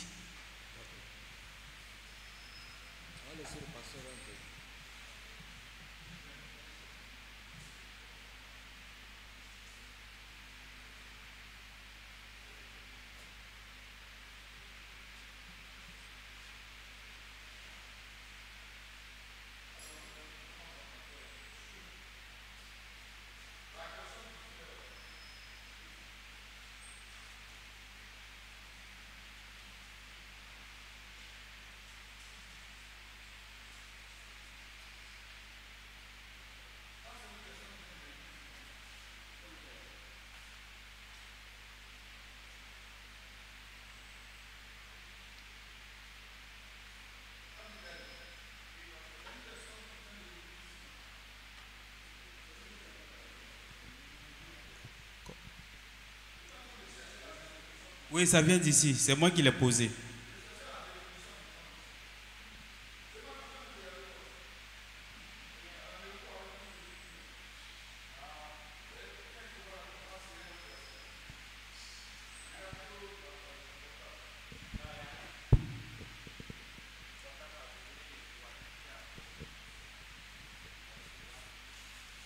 Amen. Il a dit, quelle est la manifestation? C'est ça, non? La différence entre la manifestation d'un ange et de celle du Saint-Esprit. Qu'est-ce qu'un ange? Un ange n'est pas le Saint-Esprit. Le Saint-Esprit n'est pas un ange. La question là, c'est simple. Un ange là, ce n'est pas le Saint-Esprit. Le Saint-Esprit là, ce n'est pas un ange. Quand l'ange est venu parler à Marie, il a dit, l'ombre du Très-Haut te couvrira. Amen. Il n'a pas dit, moi je vais te couvrir. Maintenant, dans sa question, il n'a pas assimilé, il n'a pas dit, est-ce que parfois l'ange peut être le Saint-Esprit? Est-ce que parfois on peut traduire ça comme ça? Est-ce que c'est possible de traduire comme ça? Quand vous prenez la vision d'un ange, on ne dit pas qu'il est le Saint-Esprit. Gabriel n'est pas le Saint-Esprit. Mais c'est un ange. Mais il peut t'apparaître. Vous voyez, non? Donc il ne faut pas avoir mélangé les choses. La question est simple, vous allez partir en l'air, des révélations. Pas de la manifestation. La manifestation du Saint-Esprit, c'est quoi? La Bible dit que le Saint-Esprit a été donné à ceux qui croient. Pour faire quoi? Pour nous conduire dans toute la vérité. C'est fini. Est-ce que ça là, c'est un ange? C'est pas un ange. Un ange peut être là, si Dieu ne lui a pas parlé, il n'a rien à te dire. Il ne peut même pas te parler. Les anges, c'est des envoyés de Dieu. Qu'ils soient terrestres ou célestes, c'est des envoyés de Dieu. Maintenant, traduire le Saint-Esprit comme un envoyé de Dieu, ça dépend. C'est dans un autre cadre. Mais il faut faire la différence. Quand on prend, qu'est-ce qu'un ange? Frère, qui peut dire ce que c'est qu'un ange? Lisez. Est-ce que ça, c'est la question même? Prenez votre dictionnaire, lisez. Un ange, c'est quoi? C'est qu'il est là, c'est ça que c'est la manifestation. Oui? Ange, première définition. Créature purement spirituelle. Créature purement spirituelle. Est-ce que le Saint-Esprit c'est une créature? Jamais on a dit que Dieu a créé le Saint-Esprit. Maintenant, c'est une créature. Vas-y. Créature purement spirituelle qu'on représente sous figure humaine, avec des ailes et qui désigne tantôt un envoyé céleste, tantôt... Ça c'est quand il prend une forme. Tantôt quoi? Un envoyé céleste. Oui. Tantôt un pur esprit intermédiaire entre Dieu et les hommes. Tantôt un pur esprit intermédiaire entre Dieu et les hommes. Et ça c'est le Saint-Esprit. C'est pas le Saint-Esprit. La manifestation d'un ange, c'est qu'il vient pour t'apporter un message. Il vient pour faire quelque chose. La Bible dit, parce que quand j'écoutais là, si on veut laisser ça comme ça, c'est pas bon. Ben, j'ai écouté aussi le frère Jean-Claude, il a eu une grande révélation. L'ange parle. C'est l'ange, le Saint-Esprit qui parle. C'est pas là-bas on est arrivé. L'autre aussi s'élève. Non! C'est pas frère. Qu'est-ce que la manifestation du Saint-Esprit? La manifestation d'un ange, c'est différent.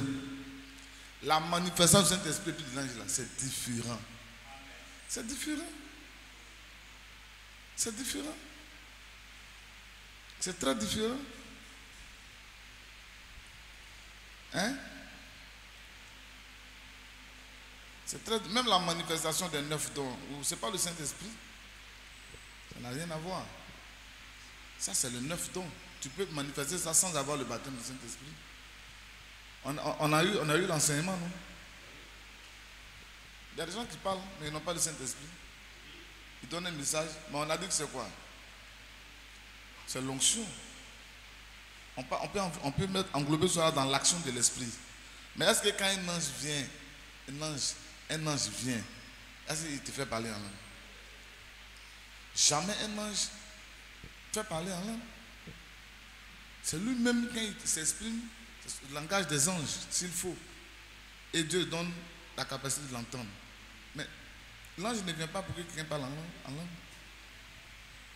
Donc, suivez, hein, il dit, Hébreux chapitre 1, verset 13. Auquel des anges a-t-il jamais dit, assieds-toi à ma droite, jusqu'à ce que je fasse de tes ennemis ton marchepied. Maintenant, il dit ces anges-là. Ne sont-ils pas tous des esprits au service de Dieu, envoyés pour exercer un ministère en faveur de ceux qui doivent hériter le salut? Amen. Ici, là, Frère Branham m'a dit c'est une double application.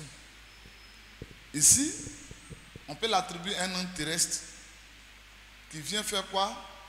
un ministre d'évangile en faveur des hommes, tout à vérité, le salut. Vous voyez, non? Comme un ange céleste aussi peut venir, amen, dans l'œuvre du salut. Un ange céleste. Et plusieurs fois, des anges célestes sont venus jouer des rôles en rapport avec le salut. L'ange qui a parlé à Marie, c'était en rapport avec quoi? C'était en rapport avec le salut.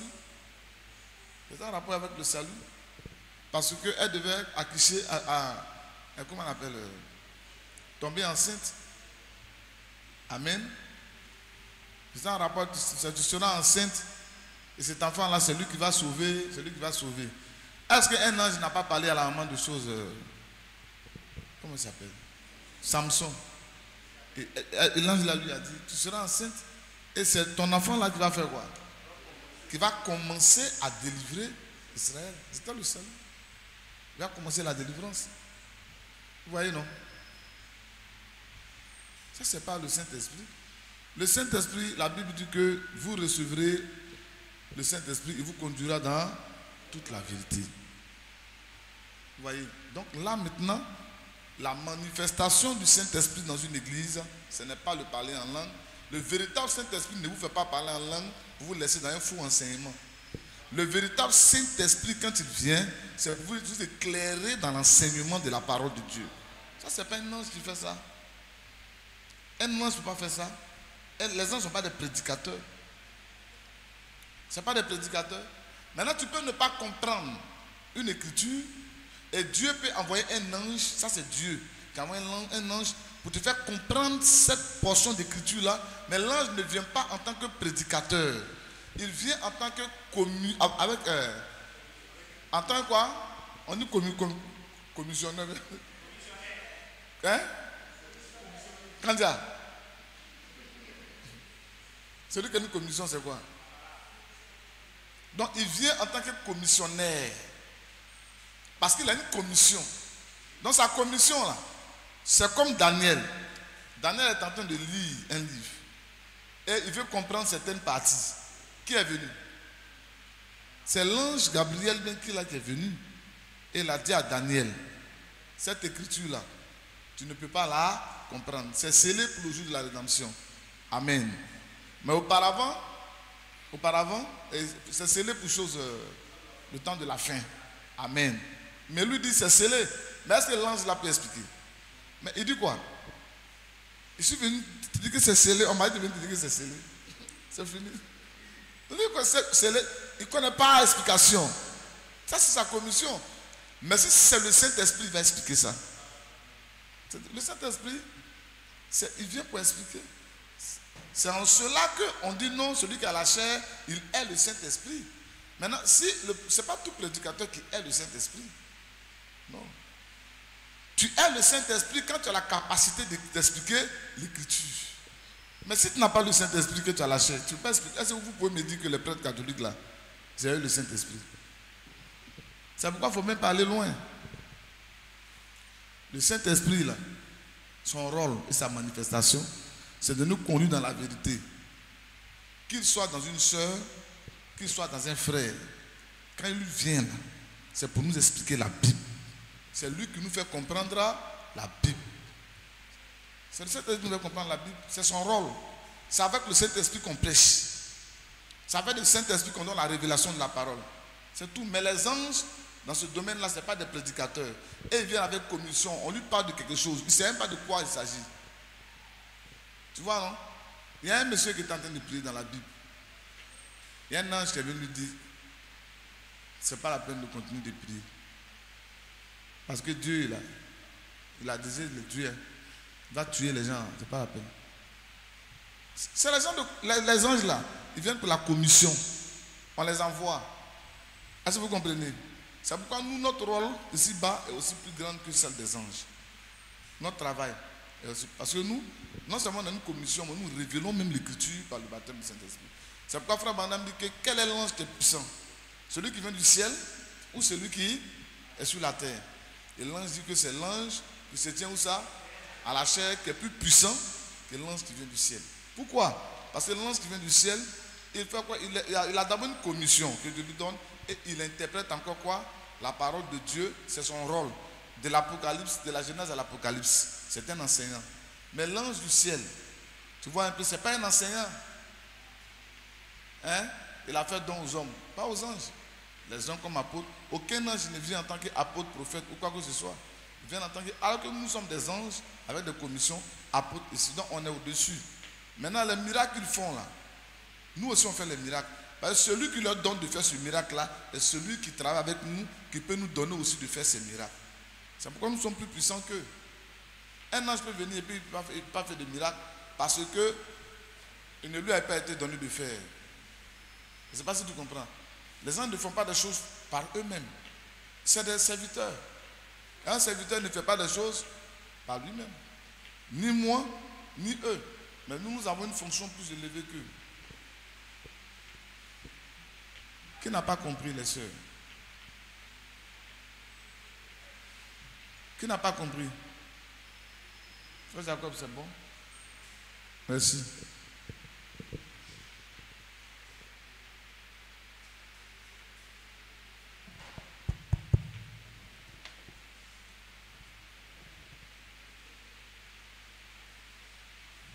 Amen.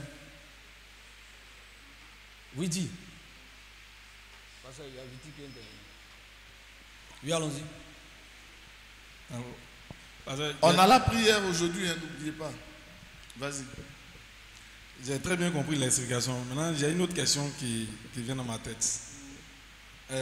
Par rapport aux anges là, est-ce qu'un ange, je veux dire, comme tu as dit, il vient de la présence de Dieu pour exercer quelque chose. Mais est-ce qu'en faisant ça, il a l'autorité pour pouvoir faire certains trucs?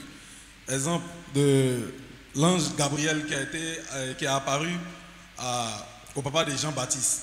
Quand il est venu, il a donné la commission au papa et que le papa n'a pas cru. Il lui a dit que tu seras aveugle. Jusqu'à ce que... tu seras muet, pardon. Jusqu'à ce que l'enfant naisse. Est-ce que déjà Dieu avait déjà parlé, mais avait dit à l'ange là que si le papa refuse, tu avais la capacité de le rendre muet? C'est ce que je voulais comprendre. Ouais, ils ont une certaine autorité sur l'homme. Quand tu prends ça de cette manière-là, tu peux te faire avoir. Tu as vu, non? Tu peux te faire avoir dans tes analyses. C'est comme si, moi je viens à Dengra, je vais faire quelque chose, et puis je fais ce que j'ai à faire. C'est-à-dire que Dieu m'envoie, et puis je mets pour moi là, ce que moi je veux là, dans ce que Dieu m'envoie de faire, c'est pas possible. Tu comprends? On ne mélange jamais ses propres pensées. Quand Dieu t'envoie, il t'inspire. Et quand Dieu t'envoie et qu'il t'inspire, il te donne la capacité de gérer les situations qui sont là. C'est ce que l'ange a fait, c'est pareil pour moi. Pareil même pour toi. Même quand vous partez à l'évangélisation, là, souvent vous sentez une certaine force dans les questions. Souvent il y a des problèmes. Vous êtes inspiré à gérer le problème d'une autre manière sans demander des conseils. C'est Dieu qui est en train de faire comme ça. Ça ne veut pas dire que quand vous partez à l'évangélisation, on écrit la solution des problèmes qui vont vous arriver pour vous donner. Tu vois? Donc il faut croire en Dieu. Il faut croire en Dieu. Donc si tu prends comme ça, quand tu vas te faire avoir, il faut croire en Dieu. Quand Dieu envoie quelqu'un, il investit de son autorité. Cette autorité se traduit par l'effet de l'agissement. Les décisions que nous prenons, c'est Dieu. C'est Dieu qui nous envoie. Donc les décisions que nous prenons, ce que nous disons, c'est Dieu. Il est dedans en même temps. Tu comprends ce que je te dis là? Donc cette question-là, tu ne dois pas se poser. Ça ne doit pas se poser. Tu vois? Voilà, un serviteur de Dieu est dans son ministère. Tu viens faire et puis tu te prononces une parole de malédiction. Mais Dieu va rentrer pour agir parce que c'est Dieu. Tu vois un peu? Voilà, mais est-ce que quand Dieu l'a envoyé là, c'était pour te maudire? C'est pas pour te maudire, mais c'est toi-même qui n'as pas reconnu, qui n'as pas respecté ce qui se fait. Alors tu peux prendre une malédiction là et puis Dieu va agir. Mais est-ce qu'il est venu pour te maudire? Il n'est pas venu pour te maudire, mais tu peux prendre une malédiction. C'est pourquoi il faut se tenir tranquille. Le monsieur là lui a parlé là, il devait croire. C'était fini. Il est têtu. Donc là il dit, tu vas rester comme ça, comme tu es là. Jusqu'à ce que... Et Dieu a accompli ça. Parce que Dieu doit faire quoi? Il doit confirmer quoi? Sa parole. Ah, la Bible dit qu'il confirme la parole de qui? Ses serviteurs. Parce qu'ils vont le servir. Tu vois un peu, non? Ah, donc tu vas rester comme ça. Tu comprends? Il y a quelqu'un même que j'ai puni comme ça Ça fait 2 ou 3 semaines. J'ai appelé la personne s'est mal comportée. Alors que j'appelais la personne pour quelque chose. Et j'ai dit à une soeur, je l'appelle pourtant, la personne m'a parlé de temps. C'est que la personne ne va pas avoir ça. Mais je suis la personne, on va partir, on fait tout, mais la personne ne va pas avoir. Je leur ai dit ça. Il dit pour que les gens respectent les hommes de Dieu. La personne n'a pas eu. La personne n'a pas eu. Elle n'a pas eu. Tu vois, maintenant je suis en train de faire ce que je veux pour que la personne puisse savoir. Il faut respecter. Un homme de Dieu, c'est une autorité. Il ne faut pas lui parler n'importe comment. Les anges, c'est des autorités. Il ne faut pas lui parler n'importe comment. On va passer, tu te promènes trop à l'ange Gabriel, que tu vas l'inviter au Garba. Non. C'est l'ange Gabriel. Et puis tu mets beaucoup de piments sur la tchéquie. On te demande, tu dis non, c'est mon ami. C'est pas ton ami. C'est l'ange Gabriel. Il faut le respecter. C'est l'ange Gabriel. Aïe. Non, je ne vais pas te promènes trop avec ton patron. Mais qui est devenu ton camarade? Non, c'est ton patron. Il faut s'habituer à Dieu. Il faut respecter les gens. Même l'enfant d'un pasteur, s'il ne respecte pas son papa, Dieu frappe les enfants des pasteurs. Parce qu'il est ton papa, mais c'est un serviteur de Dieu. Il est ton mari, mais c'est un serviteur de Dieu. Il est ton ami, mais c'est un serviteur de Dieu. Parce que des fois, on marche avec des gens, à force de causer, il peut te frustrer. Et une fois que l'homme de Dieu est vraiment frustré, qu'il est abattu, tu auras des problèmes. Ça là, on enseigne ça, non? Tu auras des problèmes. On enseigne ça. Vous voyez? Pourquoi? Parce que Dieu est toujours dans le cœur de l'homme de Dieu, même quand il n'est pas la chair. Parce que la chair, ce n'est pas le bois. La chair, là, c'est qui? C'est l'homme là lui-même. Avec ses péchés, c'est Dieu. Avec sa sanctification, c'est Dieu. C'est pourquoi il dit, tu regarderas un sacrifice comme saint. Il faut respecter les gens. Ton papa, c'est pourquoi j'ai aimé la dénomination. Maintenant, il commence à appeler les gens mon fils, mon fils. Parce que j'ai l'impression que quand tu appelles les gens comme ça, mon fils là, ils se rendent compte que tu es vraiment leur papa. Ils se rendent compte que tu es leur papa. Oui. Ah, ma fille, mon fils. Ils se rendent compte que tu es leur papa. On est dans le message, frère, soeur, que Dieu te bénisse, frère, soeur. Ils ne savent même pas que le pasteur, c'est le père. Ils ne savent pas que le pasteur, c'est le père. Toi, ton papa peut te poser des questions, tu vas dire à ton papa que moi, je n'ai pas à te répondre. Ça, c'est l'impolitesse. C'est une impolitesse. C'est une impolitesse. Et tu ne peux pas avoir les bénédictions de ton papa. Ce n'est pas possible. Un homme de Dieu t'appelle à quelque chose à te dire. Et puis tu te fous de lui. Tu joues quoi? Tu joues avec ça. Mais pourtant, on est dans un domaine spirituel. C'est pareil. Les anges, là, on ne s'amuse pas avec les anges. C'est pourquoi l'ange, là, lui a dit, comme on te parle, tu ne comprends pas. Là. Tu vas rester bobo, muet. Et quand la chose va s'accomplir, ta bouche, là, va s'ouvrir pour témoigner. Parce que Dieu n'a pas besoin même de ta foi pour accomplir sa parole. Donc, il va l'accomplir et tu vas croire forcer en rendant témoignage. Il y a eu le cas de celui qui a arrêté le soleil, Josué. Qui a arrêté le soleil. Mais avant que Josué n'arrête le soleil, qui est apparu? C'est qui? L'ange de l'Éternel. C'est Gabriel, pas Gabriel. C'est l'ange de l'Éternel lui-même. Dieu là, il a son ange. Il est venu comme ange. Et qui es-tu? Et puis il a parlé avec lui. Il dit quoi? Je suis sorti de la présence de quoi? De Dieu en m'offre. C'était le général. Alors, le général, c'est Dieu. Le chef de l'armée, c'est Dieu. Le général en chef. Maintenant, tu vas voir que quand il a disparu, Josué a commencé à faire des choses qu'il n'avait pas fait avant. Il a commencé à parler à la nature, il a arrêté le temps et il a commencé à battre tout le monde. Le combat a pris une allure surnaturelle parce que ce n'était plus l'homme. Maintenant, Josué, tout ce qu'il tuait là, c'était qui? C'est Dieu qui tuait, c'est Dieu qui combattait. Tout ce qu'il disait, c'était Dieu. Tout ce qu'il faisait, c'était Dieu. Sa voix était devenue Dieu, Dieu était devenu sa voix. Donc, quand un homme de Dieu, il y a des hommes qui sont nés pour être des hommes de Dieu. Ils sont nés. En réalité, c'est parce que nous nous jouons trop. Il y a des hommes qui sont nés pour être forts en ballon. Ils sont nés pour apporter certaines solutions. Il y a des gens qui sont nés, même des sœurs, parce qu'elles ne savent pas. Quand elles font des songes, c'est clair. Il y a des sœurs aussi qui sont nés pour avoir des pouvoirs de prière. Mais les hommes de Dieu, en général, ce n'est pas seulement les miracles, mais tous les miracles. Les hommes de Dieu, en général, c'est des hommes, quand ils parlent, ça agit. C'est comme ça ils sont. Naturellement. Si tu lui fais quelque chose et qu'il n'est pas content, s'il parle, ça va agir. Tu vois un peu? S'il est content aussi, s'il parle, ça va agir. C'est pourquoi c'est des hommes, on leur fait beaucoup de dons pour qu'ils bénissent. Est-ce que tu comprends? Donc, qu'est-ce que je veux dire? Il faut se rendre compte de ça. Que tu es né, il faut faire attention à toi. Tu es né, même les fils de Dieu, là, je dois faire attention à eux. C'est parce que nous ne faisons pas attention à nous que nous sommes comme nous sommes. Les choses n'agissent pas. Parce qu'on n'est pas. À un moment donné, quand tu sais que ton père est le président, tu dois avoir une manière de marcher. Il y a des choses que tu dois arrêter. Parce que ton papa est le président. Si tu étais désordonné, il y a des choses que tu dois arrêter. Tu dois vivre d'une manière élégante parce que ton père est le président. Celui qui a un problème avec toi, il peut avoir des problèmes difficilement. Donc tu peux être un sujet de bénédiction pour quelqu'un, comme un sujet de quoi? Malédiction pour quelqu'un. Donc il faut faire attention à toi. Tu comprends? Quand tu comprends qui tu es. Mais c'est parce que nous ne comprenons pas qui nous sommes. On ne sait pas qui nous sommes. Comme une femme qui ne comprend pas qui son mari est. Une femme doit comprendre, Marie doit comprendre ce que Adou est. Parce que tout ce qu'elle est dépendra de son mari. Où elle va vivre dépend de son mari. Sa joie dépend de son mari.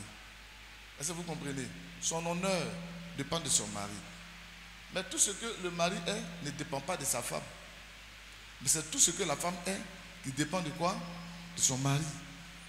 Mais si une femme n'a pas compris ça, elle va parler quand son mari parle. Est-ce que vous comprenez? Parce qu'elle a perdu toutes ses valeurs-là. Alors que l'homme peut changer ta vie. Pendant que tu es lui là, il peut dire il faut prendre tes barres et puis il faut sortir. Et une... C'est ce que le mari, c'est pas faux. Tu deviens célibataire. C'est-à-dire qu'il a changé ta condition en un clin d'œil. Si lui n'est pas content, alors que si toi tu n'es pas contente, tu ne peux pas changer sa condition. Parce que c'est toi qui es chez lui.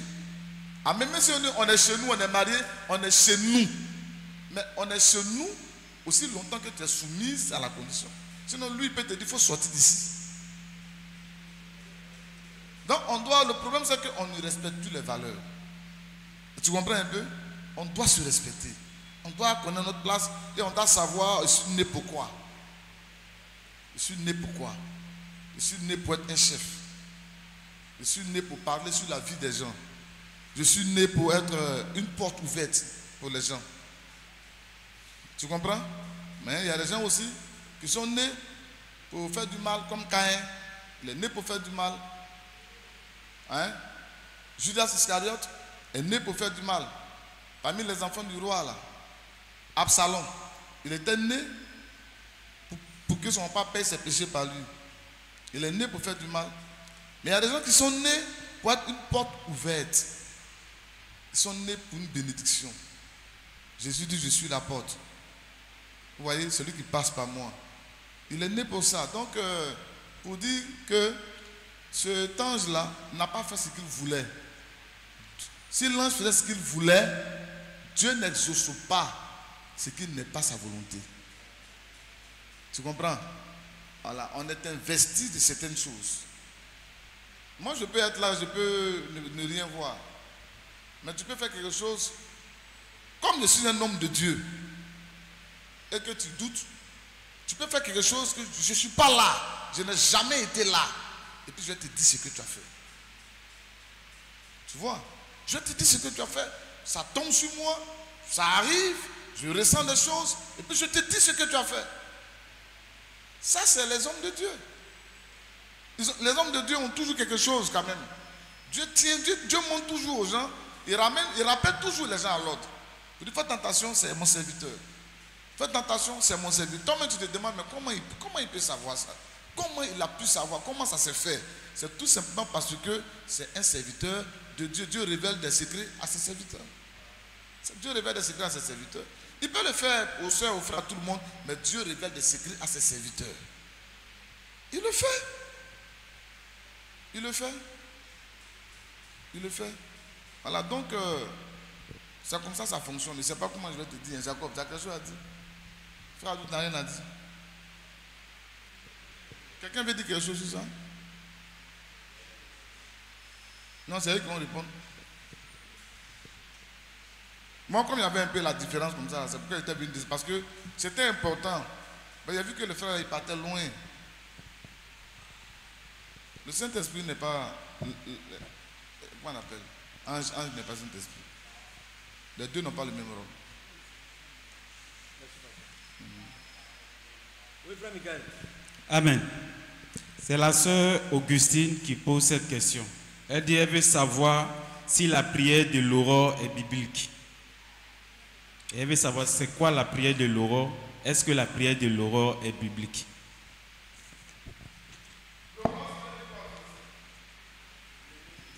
C'est le lever du jour.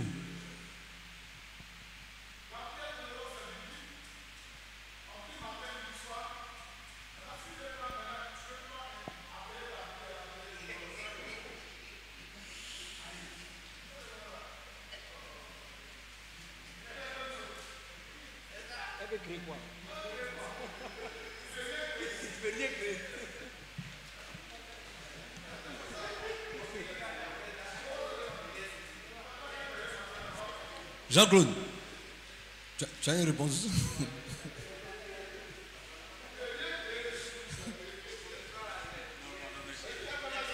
On va passer sur le projet, on prie après.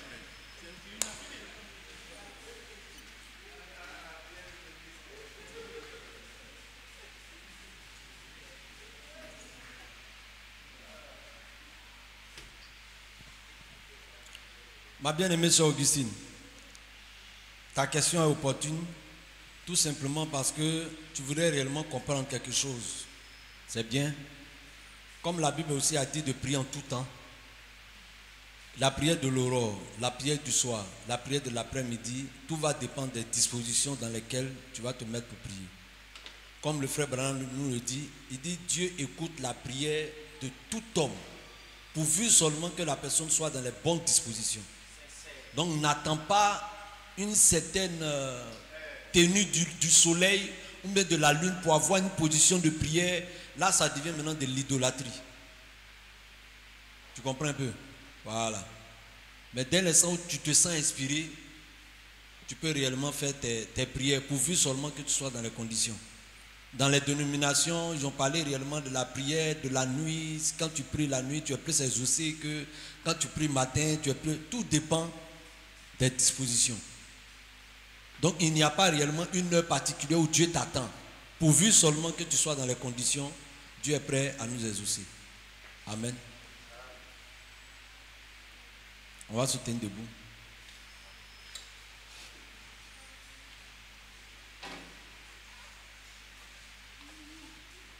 Pour tous ceux qui nous suivent,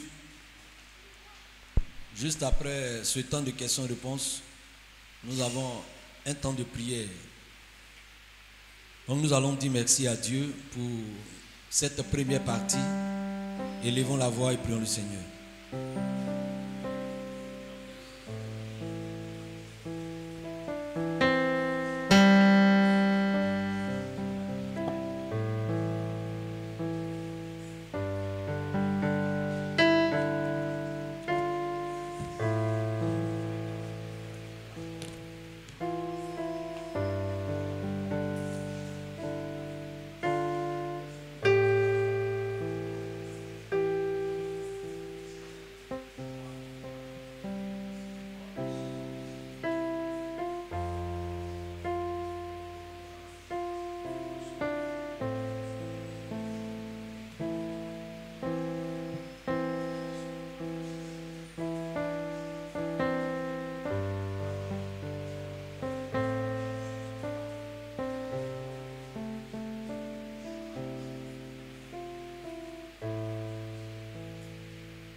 On va passer au service des offrandes.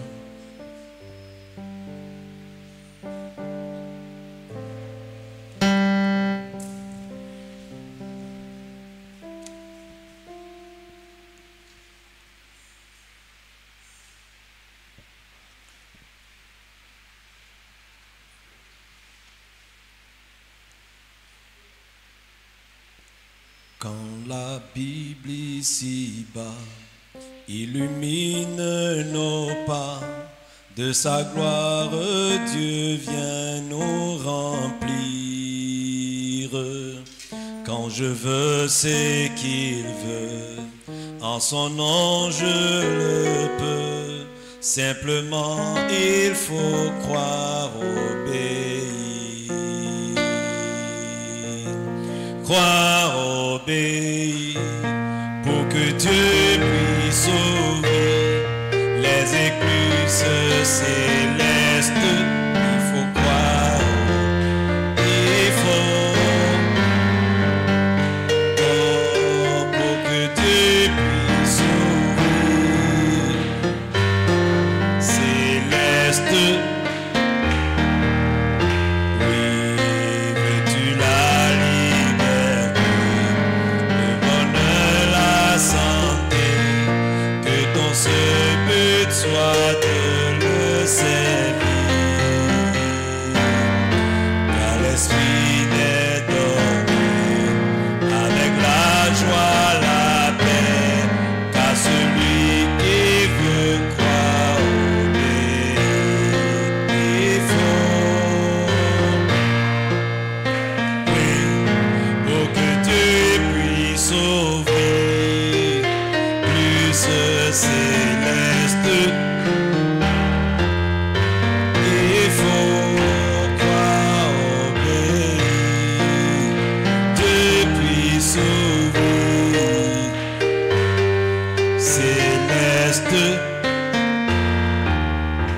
Oh, les fardeaux, les labeurs, le chagrin, il est plein. À mon bien, Dieu les fait concourir. Ils deviendront au ciel des trésors éternels. Simplement, faut croire, il faut. Oh oui, pour que Dieu puisse ouvrir, il faut croire, il faut.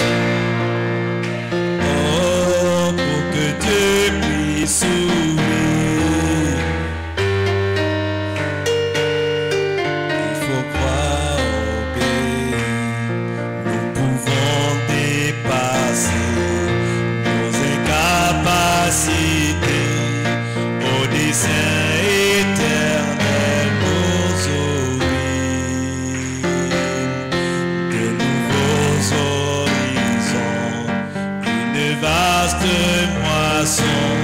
Simplement, il faut croire, obéir. Nous allons tous élever la voix. Que Dieu bénisse encore ce tas que nous venons de faire, ces offrandes, et qu'il bénisse aussi la deuxième partie. Élevons la voix et prions le Seigneur.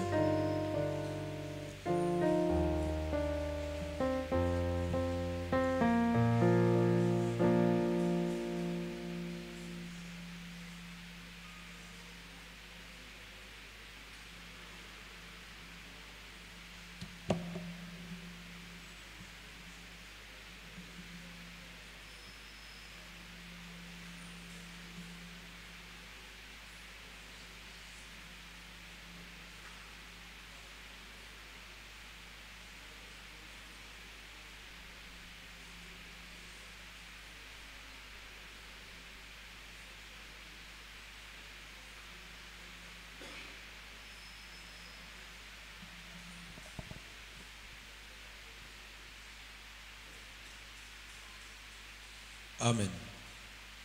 Que Dieu nous bénisse. On va faire 30 minutes de pause et puis revenir.